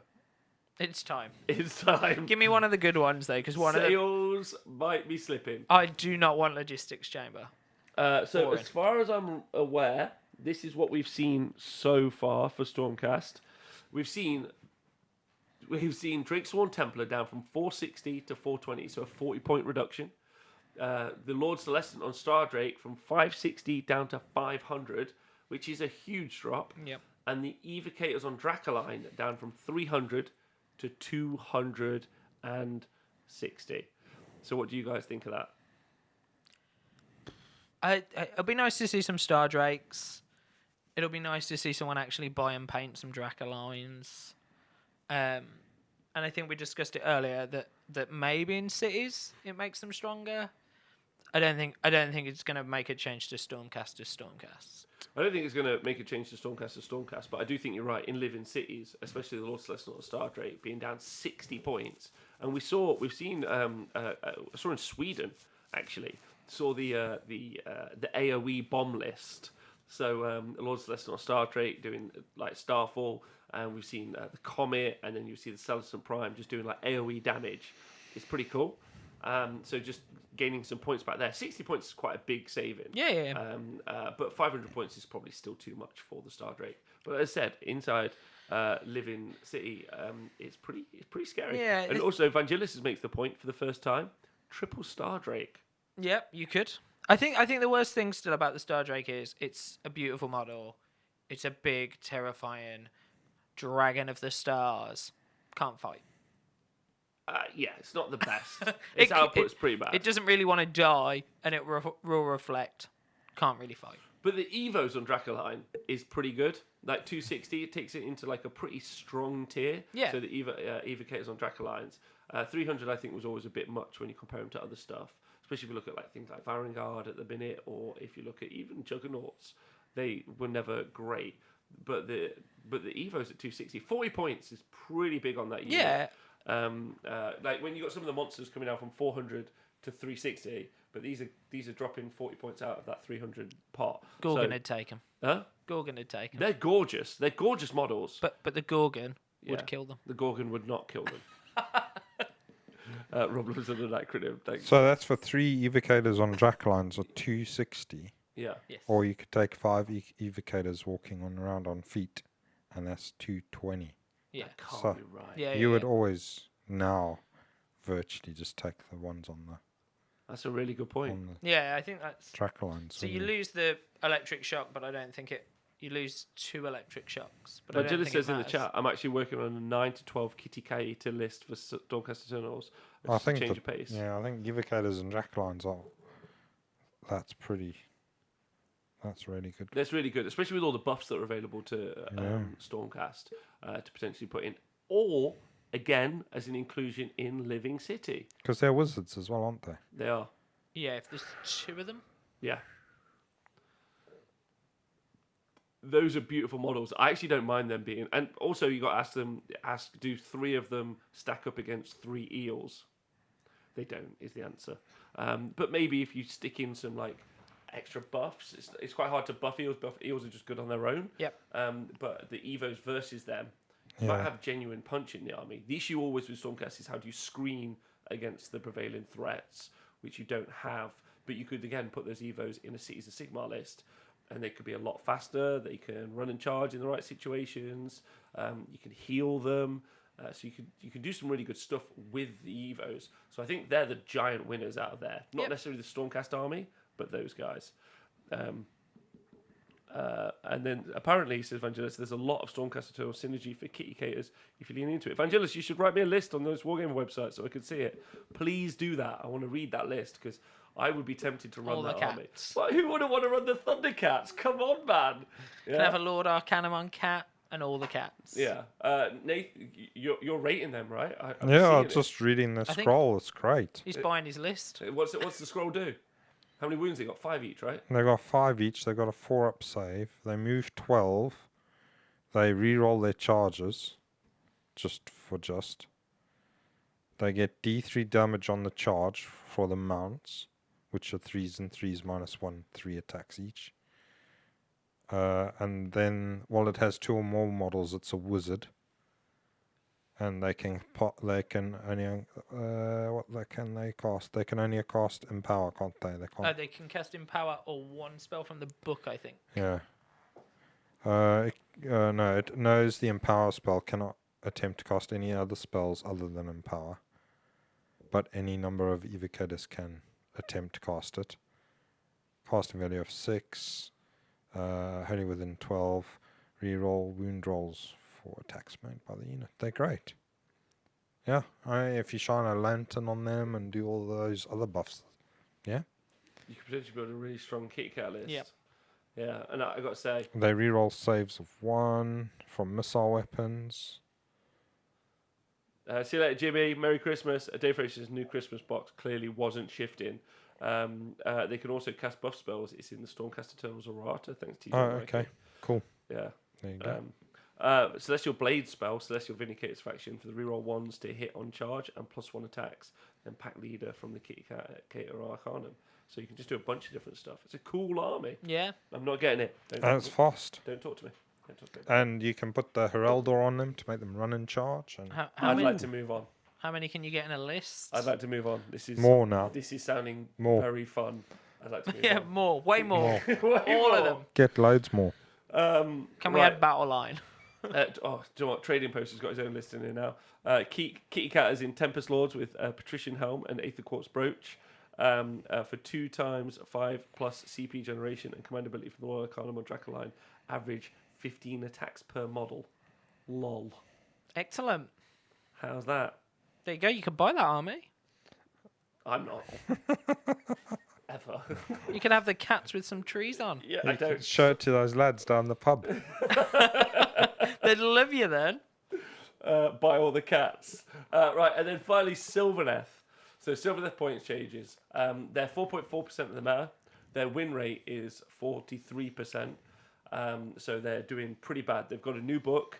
I think if you talk to any Sylvaneth player, they'll say, we suck. Our army... What about Laurie? He loves them. Well, yeah, and that's okay. Not playing him at tournaments, is he? Right. If you speak to Laurie, he sucks. He is a lovely man, though. And isn't he also the captain of Team England? Probably. Don't know. Yeah. That's why he gets lots of sports So he has to scores. say they're good. Because he's pretending to all the other countries they're good, so they bring them. I see. Is that what it is? And then England doesn't take them to tournaments. Okay. Yeah. So they've needed some serious points changes ever since their book came out, as well as just go back to the old book as well. Also, but never mind. Their points changes. They got the Tree Lord down from 200. They've dropped in 20 points to 180 points. So he is still terrible. If he was 100 points, maybe How many wounds has he got? 10. 12. 12. 4 up save. 3 up save. 3 up save. He's Tree Lord, obviously. It's got that stomp thing. You make something always strikes last on a 4 up. Oh, broken that. Yeah. Guess how many attacks he's got? 4. 3s, rend 1, d6 damage. Watch out. you are going to get punked. I once sent him into 10 skeletons, fought them for 4 rounds of combat. Didn't kill a skeleton. Did he take any wounds? We took no wounds either. That was a boring game. Huh? That was a boring game. Yeah, well, I shouldn't take it too long. Right, Alariel, though, has come down 10%, 60 points knocked off her. 660 down to 600 points. Also, again, really cool in a Living City list. And nice to see it again. That's a cool model. Huh? It's a cool model. Put it back on a table. Yeah. Show it to those lads down the pub. That's all you're going to get forever now. I feel like that's a meme. If anyone wants to make a meme, Rob Yeah. showing his models. Alberto Maybe his says This is what he seamen. thinks about all day long. All day long. All he thinks about Him and the is men showing down his the pub. seamen to people at the pub. IDONETH Deepkin. So then you got Spirit of Durthu down from 340 to 300. Almost there. And then the Tree Lord Ancient, which this is actually really cool. Again, another like not a little rubbishy point change like you said, from 300 down to 260. So John McGrath, thanks for subscribing, babe. See you next month. 40 points drop on the Tree Lord Ancient is cool. And the Tree Lord Ancient is just always a way better at Tree Lord. Shooting attack, is a wizard, is a character, so you're able to actually do some things. So just tons better. Oh, nice. But do you think that's going to help Sylvaneth out? What do you two think? Yeah. Twitch chat. They're probably going to be 52.1% win right now. 52, but you calling it Yeah. after what? At the end of the next 6 months, 52%, 52.1. 52.1. Point one. Why Maria says Alario will have everyone's semen out. Good point. That's thrown, yeah. It is a decent points drop in terms of percentage, Velatron. I agree. 10% off Alario is decent. It's whether or not everything else in the army. The main issue is the army has to run up against the stuff that strikes before it or makes it strike last, and it really can't do much against it. It doesn't have anything that flies with the exception of Lariel, so you can't really jump over stuff. You don't have like that innate ability like KHORNE to pile in the 6 or fight twice. You definitely don't, well, you kind of do have that, but only if you build it very specifically. You don't have the ability to fly over screens, so you have to fly through the screens. You can't do what Iron Jaws do and bash through them. Your shooting is like pretty elite, but pretty swingy with your Kurnoth Hunters and Alariel herself. Your magic's like meh, like Tree Lord Ancient, 260 points. It's cheaper. It's still more expensive than the Gracier on Screaming Bell. Yep. It has no potential to bring on a Vermin Lord or do any of the other debuffs it does. It doesn't have a 5+ DPR like the Vermin Lord does, but not Vermin Lord, the Gracier does. It doesn't have 2 casts, it only casts 1 spell. So it's still terrible, but way better than the Aspect of the Sea for the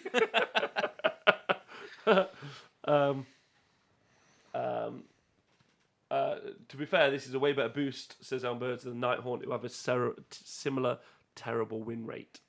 And they do have a terrible similar. But Nighthaunt also have a much older book.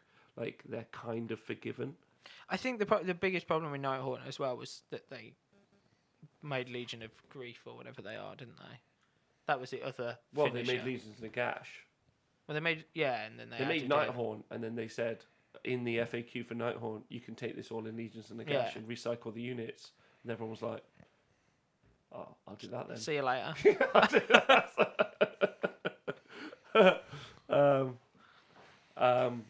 And so that's all of the point changes that we've seen, with the exception of we've had some late minute entries. Big Oh. shout out to, again, Simon Froley. Appreciate you a ton in the chat. And everyone at South London Legion been helping me out with some of these point changes today. So, Nath, get ready. Gloomspike Gits. Yeah.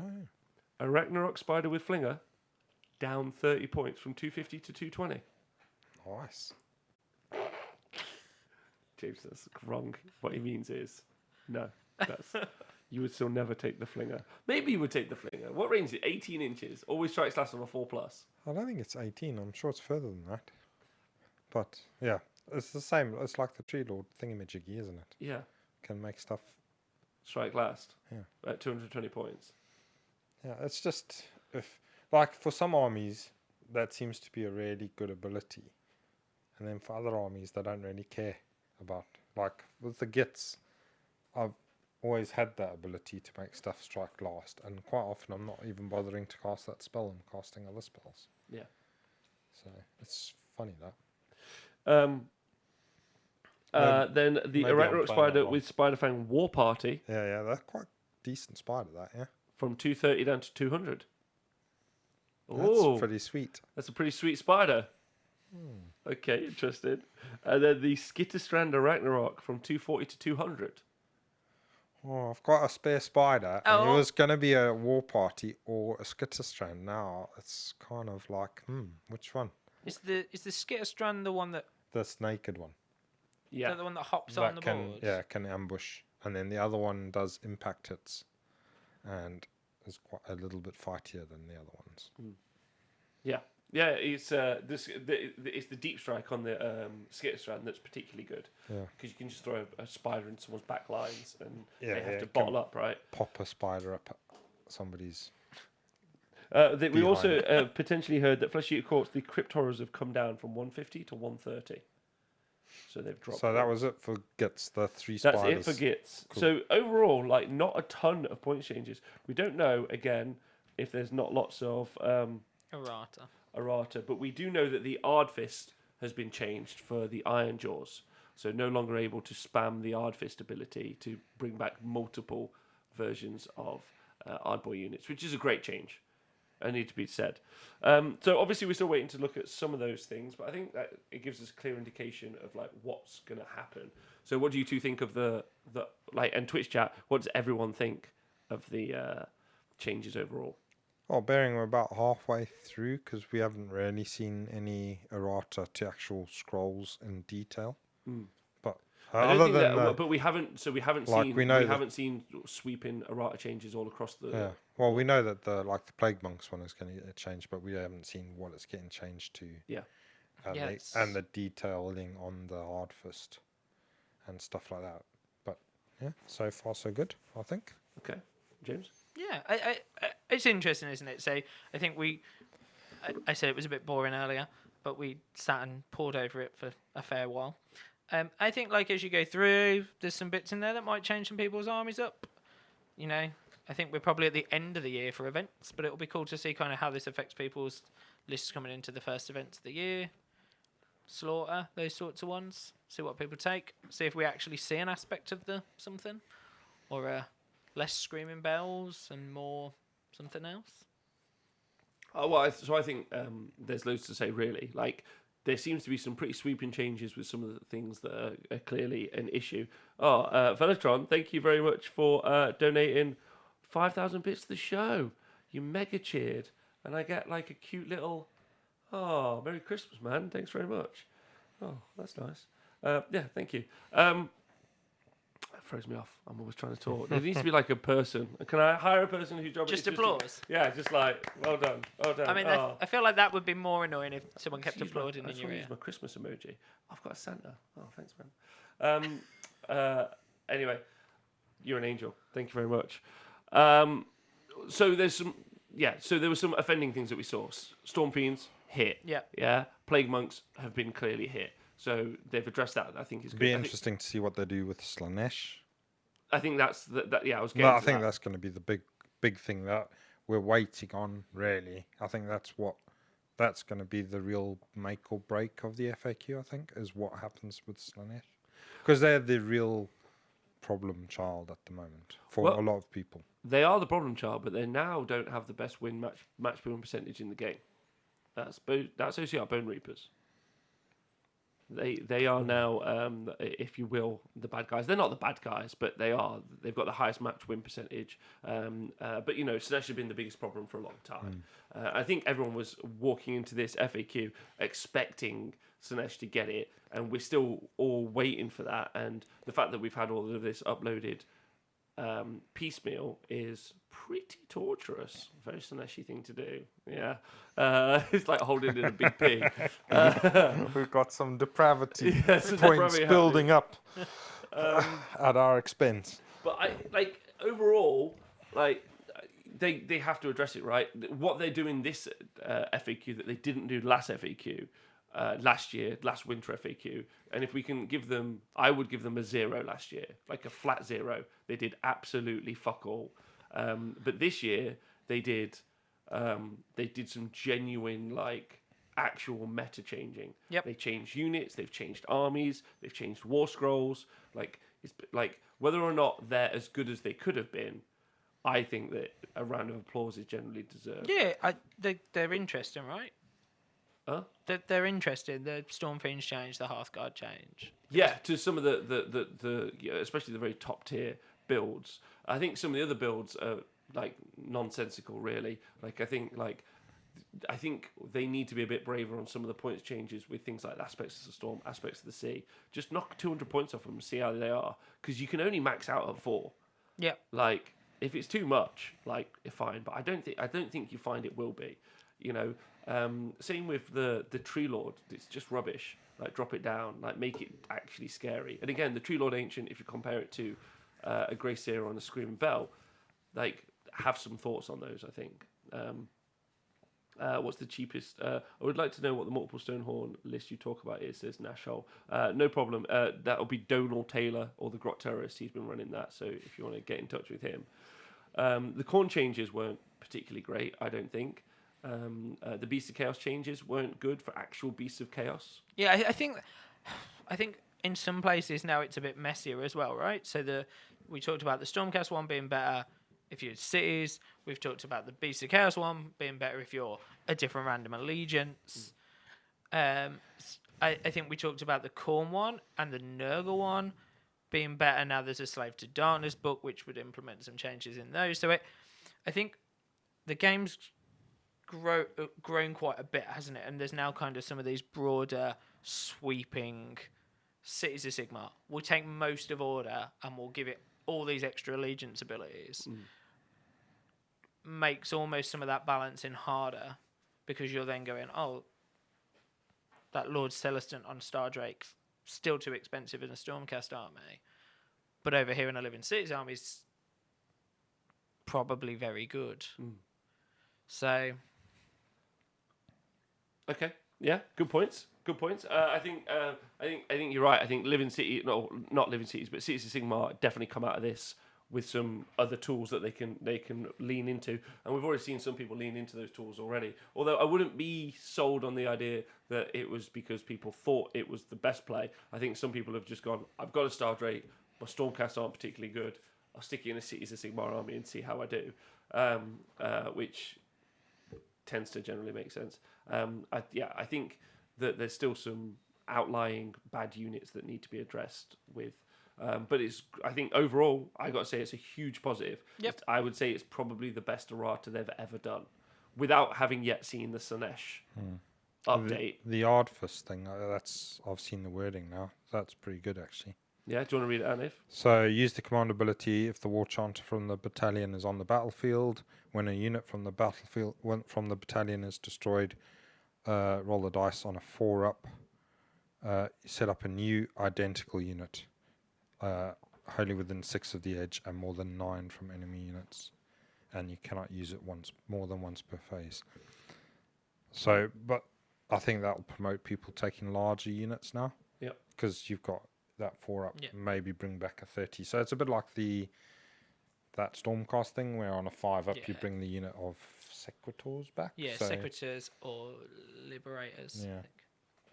So yeah, it's all right. I mean, when I've played against it when it was spammed, it was a nightmare. So yeah, that's pretty good. It's horrible, and it's good that it's been fixed. So like a lot of the outstanding issues have been fixed. I got to say, I love that they went back to NURGLE. Like it's the most easy. I feel like it should have happened in the GHB. Like, you know, like that should have been something that was cleared up and sorted out, but clearly not. But it's nice to see that it's happened now. I think that's good. Fyreslayers I think they've helped Fyreslayers out, not hindered Fyreslayers really, but we'll see that. I've herded them Fyreslayers into a different build. I also think it's a bit of a shame for Nighthorn. I think still the kicking dog. But they did release a free, better battle tome in the Legion of Grief for Nighthorn at some point. they did look at the book that they'd written for Nighthaunt, and they were like, "There's no way you can save this. We'll just, Let's start again." Let's start again. So you know, Are the rules for the Legion of Grief free then, are they? yeah, they were just in a White Dwarf, Oh, okay. which is pretty nice. Yeah. Oh no, what? No, not in a White Dwarf. So sorry, they were in Forbidden Power. With also there was also Oh, so not free. You Not got to buy free. Forbidden Power. yeah, you can, or someone will just take a picture of it for you. Or you Whoa! Or you go on 1D4 chat and just read it there. That doesn't happen. The Harrow says now you'll deal with 3 units of 20 Hearthguard Berserkers instead of just 2 units of 30. I think that's a good point as well. But like you said, those buffs don't stack. It's going to be interesting. I think there's some. I for one think that I'm pretty happy about the Stormfiend fix because I just think some people were playing against it. The other guy was just going first, getting off bridge and more power, and that was the end of the game. Yeah. And that's pretty tough, you know, to deal with. But then, you know, it was always hard to get a low drop army with a Stormfiend build. So I'm not saying to the Skaven players that was the case. I just think it was very, very hard to deal with. Well, yeah, pretty hard to alpha that unit off anyway, really. So, Really hard to, almost impossible, right? But it was a good counter to the big threat that we still haven't seen dealt with, which we haven't seen the Flesh Eater Courts. They haven't been affected. They're still doing really well at tournaments. If anything, their Blisterkin build has got stronger because they've got their points drop on the Horrors. on the not the horrors. Did they get points drop on the horrors? I thought that's what you said. I might be wrong. Let me just double. Someone check. correct us. Hold on. it's in that WhatsApp that I sent you as well. Yeah, appreciate that, Nate. No, horrors got cheaper. So the Flayer build didn't get cheaper, which is good. That would have been quite scary. Horrors is fine. They suck. No one's going to take horrors. So, well, maybe they will. But yeah, so Flesh Eater Courts is still super viable. They're out there, and with less shooting, i.e. the Stormfiend build, which I think was the most dominantly powerful shooting, maybe Slanesh Flesh Eater Courts keep going. We just have to wait, right? Hey, Fantastic Guy, we have to wait and see what happens with Slanesh because it's incomplete until it's finished. Yeah, was it even? Slanesh wasn't announced in the list, right? This morning. Yes, that's a good point. Thank you. So one of the things that happened is they didn't. Well, they leaked or they put out or they updated the core rules and they said they were updating it for 13 armies. And we've talked about all of them now. The only 2 we're missing were Flesh Eater Courts and Gits, and we've managed to get to them at the end of the show. So there's no points changes happening for Slanesh. So that must mean that there's going to be some errata/rules changes, which I assume we're going to see along the lines of Skaven. Yeah, I think Slanesh for me need more rules changes than they need points changes. Yeah, I think 3+ and just change the depravity, and I don't think you're far off, really. Yeah, the depravity needs changing. The 3-up needs changing. That's it. That's Done. it. Fix it. Oh, Cold Trap, thanks for the 100 bits donation. Big love. Yeah, I think that's all that needs to happen. I think it's good. It's a good FAQ. It's decent. Honestly, I think a lot of the problems are out there. I wish that they would deal with them quicker in some cases. Slanesh, I'm assuming they're dealing with it at the point of this recording, if they haven't tuned in for the best recording that I'll have done in a while. Just the spiders got cheaper for Gits. Nathan, is there anything in Gits you would? I like seeing the Trogs get a little bit cheaper. The what? The Trogs. Nah, because then Trog would be happy. Yeah, I like Trog being happy. Is he in the chat? I don't think he's in the. He might be in the chat. I think the dank old trogs maybe. The other ones are fine. The stone and the fellwater ones, they're fine. You think they're fine? Yeah, they're great for. What their about the points. dank old? But yeah, the dank old trog boss and the dank old boss, the dank old trog, they could maybe come down a little. Although they're not bad. But they could come down. Yeah, I mean. If you're looking at the Ragnaroks, you could definitely bring them down. Yeah. That's fair. And Trading Post makes a really good point as well. The Slanesh. It's the battalion that they're in could really do with looking at. Yeah. The Trog battalion. Yeah. The GHB errata isn't going to feature Slanesh because they came out after the GHB. No, they came out before the GHB. Yeah, they did. Did they? They did. Oh, they came out about 2 weeks before. Still before. Yeah. So they came out about 2 weeks before, didn't they? So they weren't in the book because they were in their own battle time. Yeah. But it's good, decent. Like some nice changes, but they haven't. I would say that they still missed the mark. Like if you're gonna, let's give them a rating out of 10, everyone. I still say it's the best FAQ they've ever done for Age of Sigmar. Pretty impressive statement. But obviously, if they deal with Sinesh, the fact that they haven't dealt with Bone Reapers is they're all right. their win rate does not say that. Win rate says better than Sinesh. I don't think they've been around long enough to matter. Well, so that argument, like, so you're right. Like, so sometimes, an army can just perform well off the bat. Like we saw Phoenix Temple do really well when it was just like an old faction in a weird thing, and he was like 8% win rate. It's so good, but it was played twice by the same person who won 4 games every time. However, Bone Reapers has been played multiple times at multiple events. Now, not hundreds like our other data sets have. So you're right, it's a pretty small data set. But other examples where we've seen this happen are Flesh Eater Courts, Skaven, and Sinesh. Okay. Yeah. So normally what happens is if someone's taken an army, so if you're ever looking at the stats on the Wargamer website, if you're looking at if you're looking at the army and you look, the best table to look at is the 5-0 wins.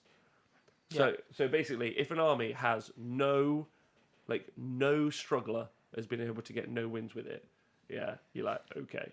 Like, whereas if you look at the Sylvaneth or if you look at Seraphon, like they tend to be pooled around the 3-2 wins. But all of Bone Reapers is just like 4s and 5s. 3 4s 5s. They're all that end. Like, and it's a brand new army.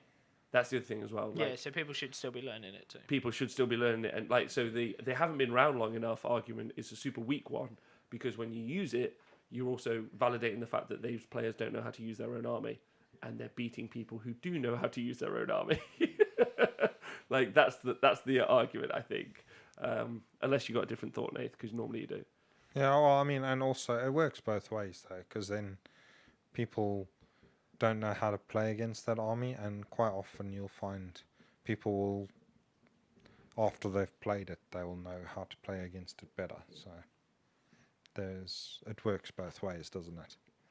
Yeah, it does. Yeah, it does. So there's always a bit of a bounce, I think, when a new army comes out. Anyway, that I think it'd be interesting to look at performance of armies, like over time. Like, is there a peak, and then do they slowly get worse? Yeah, generally, it depends on the popularity. Like some of them are like really like the stat show is super interesting if you get the opportunity to listen to it, and it's all thanks to LLV, because what you see with the data sets is some armies just like, especially when you do comparisons. So I did a couple of comparisons this weekend, although I know I fucked up the video, so I'm sorry everyone. But like you did more tribes and you do Bone Reapers, yeah. Like a lot of people say, well, they're both new books, but there's a 37% win difference between them. Yeah. Like it's huge. Yeah, I think it's almost Sylvaneth's win rate between them. Yeah, it's the difference, and maybe that, but it's because like it's a pretty straightforward book, the Bone Reapers. Yeah. You just have 3 up rerolling saves, go forward. Exactly. So like some books, I think you'll find start off good, and then will slowly taper off, but slowly because they're just really good anyway, and so they're easy to play. Whereas some are harder to play. You'll see them start slowly, but they'll be increasing all the time. Whereas some are just like the same. Generally, because generally with enough data, you want them to slowly move towards. They all generally taper off and move towards 50% most of the time. But the ones that don't, like the ones that start below 50%, do they taper up to 50%? Some or do, they? But very rarely. Like they don't push past 50. No. Like what tends to happen is books come in super strong, as you've said, and then they float down, but they don't float down much. As an example, like Daughters of KHAINE have gone down 16%, but they've gone above a level that Stormcast have ever been. They've gone above a level that the More Tribes have ever been. 20% higher. Like, and it's taken them 2 years to taper down to that level. Like, so they're still super strong. With Flesh Eater Courts, they have tapered down a little bit, but they did have some pretty significant points changes and nerfs in the summer, but they're still sat at 55% win rate, so they're still above that 50% mark. Whereas Skaven are the really interesting one. Skaven and Cities of Sigmar, because they're really popular armies. Yeah, so lots of people play them. and they all do different builds, and like it's not fair to say that every Skaven player is running just Plague Monks and Stormfiends, because that's not what they're doing. There's Bells and there's Vermin Lords and there's all sorts of bollocks. But then there is, but they're super popular, as popular as Stormcast, but they're 10% win rate. Their army is 10% better, basically, like, which is quite a lot. It doesn't sound like tons, but it's quite a lot when you start having that conversation, because it's just any Tom, Dick, and Harry. So what are they, about 55%? Yeah. Yeah. Yeah. So I mean, 55% is fine, and you're going to expect some people to be below 50%. Yeah, absolutely. There has to be, right? So Yeah, people can exactly. be above. There's got to be some losers and some winners. But yeah, fair. But it's like if you get below, say, 45%, then they probably need a bit of attention, and anything above sort of 55% maybe needs a little bit of a kick. Well, on the stat show, I always say between 45 and 55% as a win rate. It's a nice Goldilocks. That's Goldilocks, but it's Games Workshop, so let's be nice, and 40 to 60. And in this situation, what they seem to have done is anything that's poked their head above 60, Skaven is an example, Fyreslayers is another one, not Daughters of Khaine. They love Daughters of Khaine. I don't know what it is about Daughters of Khaine. Do you know how much 10 Witch Elves cost? Because I think it's about 35 quid.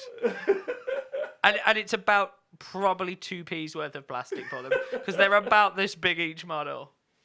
There might be a reason they love Daughters of Khaine. But it could not be money related. Who It knows? could not be money related. It probably is money related, though. But you're right. So they haven't touched them, and they've been really good. The stats are real interesting to talk through and look at them. And absolutely, the data sets are never going to be as wide as we need them to be. There's player skill involved as well. But they're a really good indicator to help us learn. And it's nice to see that a lot of these hits, we've seen Seraphon left out of this update. They need help. Sylvaneth have had, they've had some help in this, but I don't think it's going to be anywhere near enough to push them up anymore. I don't think Alarielle down 60 points. It's not, like, you compare what, like, Alarielle's cool, right? But compare it to what Archeon can do. And yeah, and agreed, Archeon is 800 points, but I would rather spend the points on something that does something rather than die, which is what she does. His choice of battalion thing, whatever you want to call it, is worth the 200 points. Yeah. You played it yesterday, didn't you? Yeah. And it's good? Yeah, it was a very janky, questionable list where I picked up all the models I had and was like, I'm going to throw them on a board. But his little, I'm on the board, no one's battle shocking, great fun. Because I lost 4 knights to some Stormfiends turn 1. It's like, there's one left. He'll run. No, he's more scared of Archeon. He'll stay. He is scary. And he stayed all game. Oh, good. So that was quite good. Who else was in there? That was quite good. Oh, and that I'm going first, you're going first, I know who's going next. I don't think it's ever going to win any games, because I think it's probably not, well, maybe somewhere. But it's great fun. It's a great troll army, I think, his battalion. I know who's going first. I'm going to have great fun. Oh. It's pretty cool. I think Archeon's going to be a terror on the tabletop. And Pete does make a good point. Alarielle does summon 200 points. So if you see her on the board, she is really, or only 400 she summons points, 200 points of stuff, basically. A load of Kurnoth Hunters, a Tree Lord, if you're feeling adventurous, Dryads. Tree Lord's cheaper now, so it's less points. Yeah, yeah, less summoning. Wait, she got worse. Maybe that's why they reduce her points. She can now summon 160 points. Twitch chat, do you think there's any big winners? Nath, James, do you think there's any big winners? I go with Nurgle. You go with Nurgle. I think those changes were ace. Like, you look at them and you're like, oh, I can now take a War Scroll battalion that gets me an extra command point, a quicker drop, and it only costs me 40 points. Yeah. And an artifact. Yeah, an artifact is good. Nurgle got some great artifacts. Yeah, command points, definitely sweet for them. Yeah, I think they're good. Yeah, get the an extra couple of endless spells or something in there with those extra points. But you'll probably see the battalions come out now. It'll be interesting to see. Yeah. Oscar Lars says that he reckons it's Fyreslayers, and Reflex Dog Training Painter says Nergs. I've got to say Fyreslayers seem to have come out on top, actually. Yep. A nerf that's a strength. Clever. Living City have taken a bonus, says Azrank. And then Mini Painter J says, don't really like how battle check doesn't matter anymore. It was an important balance mechanic, but it's now kind of pointless. There's still battle shock happening. in the armies that are below 50%. I think some armies it happens occasionally, doesn't it? It's not. I think there's points, isn't there, where you're like, I'll just mow through this and hope that it battle shocks, and then most armies have a way of getting rid of it now. Yes, I think so. Elmbird says winners FEC and DOK for not getting the nerf bat in the face. Thrice Fold now costs 10 points more than a CP, says Vangelis. Yeah. It's brilliant. Lofthammer says the ginger dude. He also said that he had to sell his house for his Daughters of KHAINE army, so was it worth it? There you go. Probably not. How many events has he won with it? He's run loads. And then Mr. Bridges says Daughters are the winners. I think Daughters are the winners again. Winter FAQ 2, the Daughter win Boogaloo. Especially, everyone wins from the new, says Blaze Be Mad, from the new Plague Monk War Scroll being worse. Well, who knows? We don't know. Slaanesh.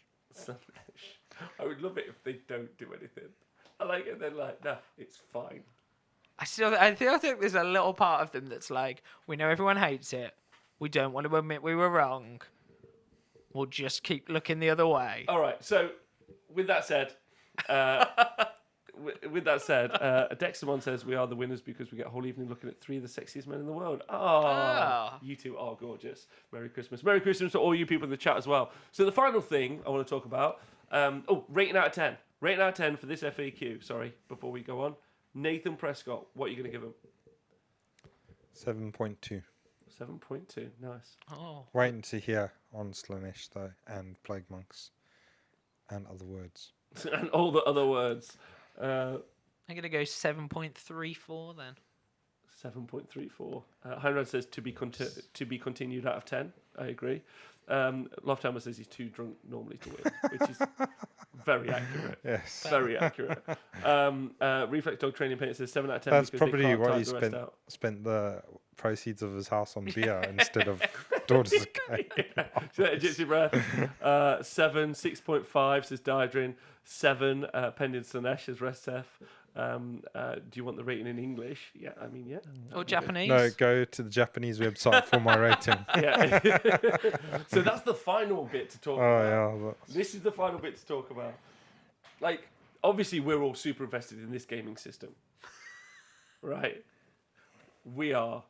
Yeah, and we've got this from people have been going through. James, other people, myself have been going through like the Azir app. Going through James. Yeah, like and then been a long day. and then having 2 phones and like comparing points to War Scroll Builder to be able to bring this information to you. So lots of work went into doing this show. So even if some of it's not accurate, I hope you appreciate it.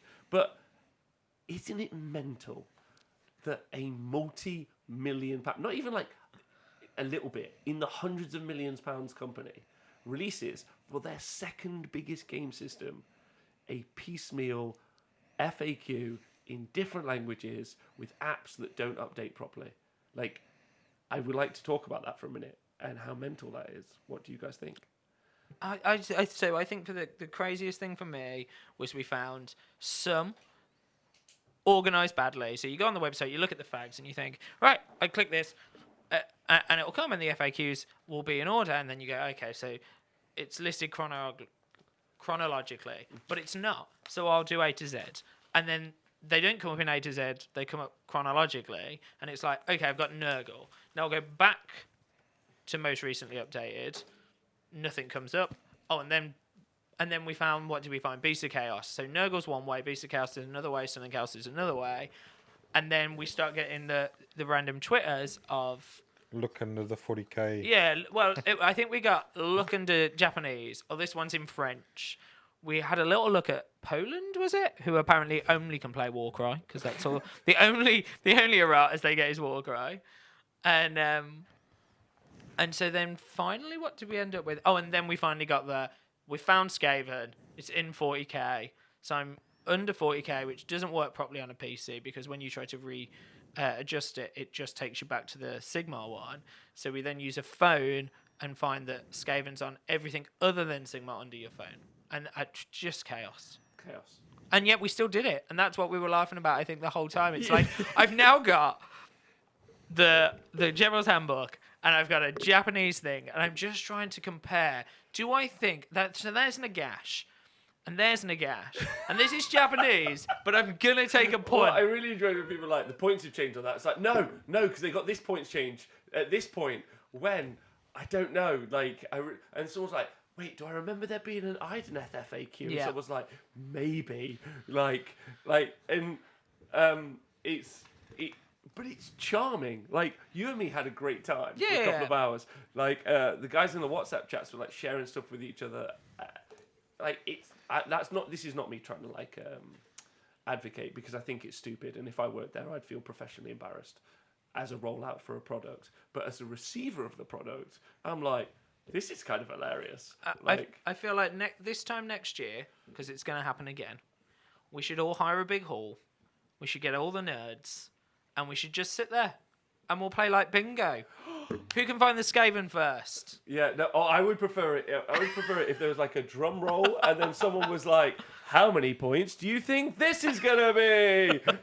Let's do it. Everyone just holds up. Yeah, I'm in. If only if they would, like, if they hyped it, if they were like, "We're gonna release it on this day," we could all take the day off. We were like, a couple of the guys who I was talking to earlier, they were like, "Ever since I saw one leak, I have done zero work." I imagine in every professional workplace in the world where people play Sync Bar, very little has got done today. Probably. Yeah, Nathan, I imagine you did all of your work, as you should.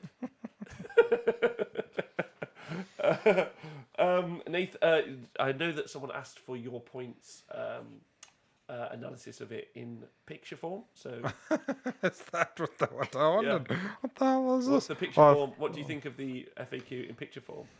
He's going to draw. Is this like a picture-based game? Uh-huh. Is this a picture-based game? Nathan's review in picture format. The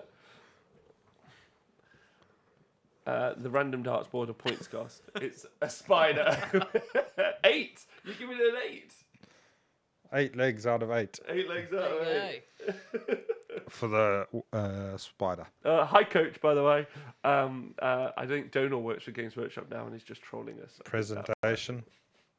At one point. Surely it's because all of the top level managers have now just taken Christmas off at this stage. Maybe it's a good time to take Christmas off. Yeah, they're just like, I'm out. I've taken Christmas off and gone. Do what you want. All right. Okay. Well, I think it's mental, but I've actually enjoyed the ride, so I don't really care. So great. And Cool. yeah. You've had a good day. I've had a good day. Yeah. That's I've had a right day. Oh. How's your day been? It's been all right. Yeah. What you done? Oh, plastered a couple of walls, Oh yeah. mopped the floor, Big walls, little walls. middle-sized walls. Nice. Yeah, just They're the best. They're the best sorts of walls. just wall new type walls. Yeah. Yeah. Then just tidied the room up for the little lady, stripped out the carpet, chucked it in a skip. Oh, you doing it at a lady's house? Yeah. Did she cry like the last lady?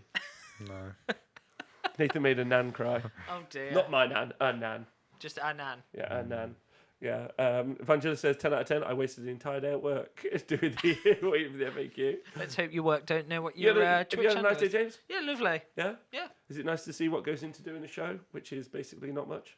I I tried really we hard. did loads of work I today. think we did really well, right? Yeah. Yeah. I messaged people and everything. There was bloody pictures. Yeah. What do you guys think of the new overlay? Got a little... Nathan, you can't see it, but you have to come around this side. But we've got a... It looks fancier now. Looks grand. Oh, nice job. That, yeah. Resto says stripped out a lady's carpet, taking up bikini wax, isn't he? Bikini wax now. Sometimes. And also, Coach has got a really good point. So next year, the Honest Wargamer, the very first event that we're going to cover, I think, unless someone was put this in earlier, I'll have to check. But the largest event, more than likely, next year, with the exception of Bobo, is going to be CanCon 2019. 2020, sorry. 200 Aussies, but some Australians, some guys from Tasmania, I don't know what that even counts as, a couple of English fellas, a Scottish fella, old Sir Flukes a lot. So I think there's more than a couple of Scots fellas actually going over. Some So- Kiwis. Some Kiwis, yeah. I said that, didn't I? No, you said Tasmania. It's Australia. Oh, Part same of Aus- place. Tasmania's part of Australia, not part of New Zealand. That's where Randy's from, isn't it? Tasmania, yeah. Yeah, He's a Tasmania. Tasmanian devil. He is a Tasmanian devil, and he is going to absolutely take the crown off Joe Pagano. There's a wrestling match happening at CanCon. Okay. And an American, Joe Pagano, the Rage of Sigmar podcast network, is going to take on Blandy of the Tasmanian podcast network. And they're going to battle it out, overseen by Nick Cohen of the Daughters of Low podcast, as they're wearing tidy whiteys and wrestling in the mud, I've heard. Well, we could sponsor you to do that. I just don't know who you're going to fight. I know one. I can't. My heart. I'm too weak.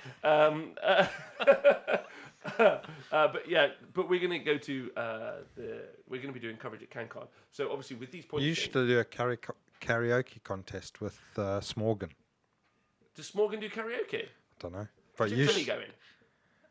probably, yeah, do it with him as well. Oh, Joe, I You can't- can all sing. What's Joe, I his can't name? wait to see Gammy. He's fucking Yeah, gorgeous little him as face. well. Yeah. Should just have a big karaoke contest. Oh all my of god, Seth Goombag Monster's going to be there. I can't believe you're not coming. you. You're going to come? Not this year, but Oh, for God's sakes. Anyway, I will definitely go back there. but we're going to be doing the coverage, and obviously what is going to happen? Because you're taking Scrivo. Yeah, It'd be interesting to see what is left of Scrivo. yeah, after 40-degree heat. No, after they poisoned him. Is Scrivo still in chat? Yeah. Or has he gone to bed and cried? Is Scrivo still in chat, or is he? He's gone to bed and cried now. Yeah. Also, yeah, me and 2plus Doug from 2plus Stuff, we're gonna have a fight. It's a bit like when them YouTubers fight. Well, I suppose he is a YouTuber. I guess we're on YouTube as well. Whatever. In fact, it's just that. In Australia. I'm Jake Paul, or whatever his name is, Randy Logan. Don't know their names. Something Paul. Randy Paul. I don't know. His name's Randy Paul. Maybe you should just stand in a wrestling ring and then roll dice at each other. See who gets cursed of years off first. Anyway, the point is that we're going to be doing that, and this obviously is going to shake up the potential winners in a big way. What do you think? How many weeks before that? 6 weeks just before CanCon. It's the 24th and 25th of January. You need to join us live. It's going to be the best live coverage I think we've ever done. Quite excitingly, got Vince Ventrella from Warhammer Weekly is going to be doing some live coverage with me. Gemma from the Fail Charge podcast. Cool. Nick Cohen from the Dwellers Below podcast. It's a pretty big team who's going to be hanging out there. I think Dan Short says he's playing, not helping with the live coverage this year, but maybe. It's going to be a wicked team, and we're going to do some new stuff, so check it out. But I'm pretty hyped for it. What do you think? Who do you think's going to... No. So, you know how Terminator was sent back in time to change the life of one lucky lady? Yep. So was Dan Shorts from AOS Shorts. Okay. Yep. He wears very tight shorts, and he was sent back. He's a love robot from the 21st century. No, we're in that. From the 24th century. Okay. He was sent back to basically just teach us how to love. Excellent. I feel like that's a needed thing in this day and age. It is. Have you seen him like live in person? Like chiseled like a automaton of sex. Yeah. Honestly, because Japan's quite near New Zealand, and I don't know if anyone's like checked to see if he is actually a robot. Like I might shank him at CanCon. Maybe just like to see if he just give bleeds. his ear a yank. Just give his ear a yank. Don't stab anyone. You should do it Shanking the way isn't stabbing. That's why it's called shanking. Huh? Also, 2plus Stuff started this. We all threaten each other now on podcasts. Okay. Yeah. I'm gonna shank AOS Shorts. I'm gonna fucking I French thought kiss shanking Ventrella. was stabbing. Huh? I thought shanking was a stabbing. No, It's a like a different shanking, I type, think innit? we're getting on now. This is like his chariot thing. He doesn't know the words what he says. In a minute, he'll blame his heart. The stream died. Perfect timing. Just as we were talking about shanking. Anyway, it's been a pleasure having you both on. Thank you very much. Thank you. Pleasure. Thank you both for the help today. Pleasure. You guys got any plans this week? Or for Christmas? I'm playing more Warhammer Thursday. That's great. Nate's playing in Warhammer? Any Warhammer? I might have a game with Speckles later this week. What? Yeah. Okay, great. Go and give them Bone Reapers a Whatso with my Gargant. All right. Well, it's been a pleasure having you both on. Thank you for listening to the podcast. If you are, stay hydrated. If you watch live on Twitch, love you tons. If you've been watching anywhere else, leave us some comments. And thank you to everyone on Patreon. You've made it so that I can have a vegetarian Christmas dinner, and I appreciate that loads. So thanks. So goodbye. Got any final thoughts? No. No. All right. Bye. Bye.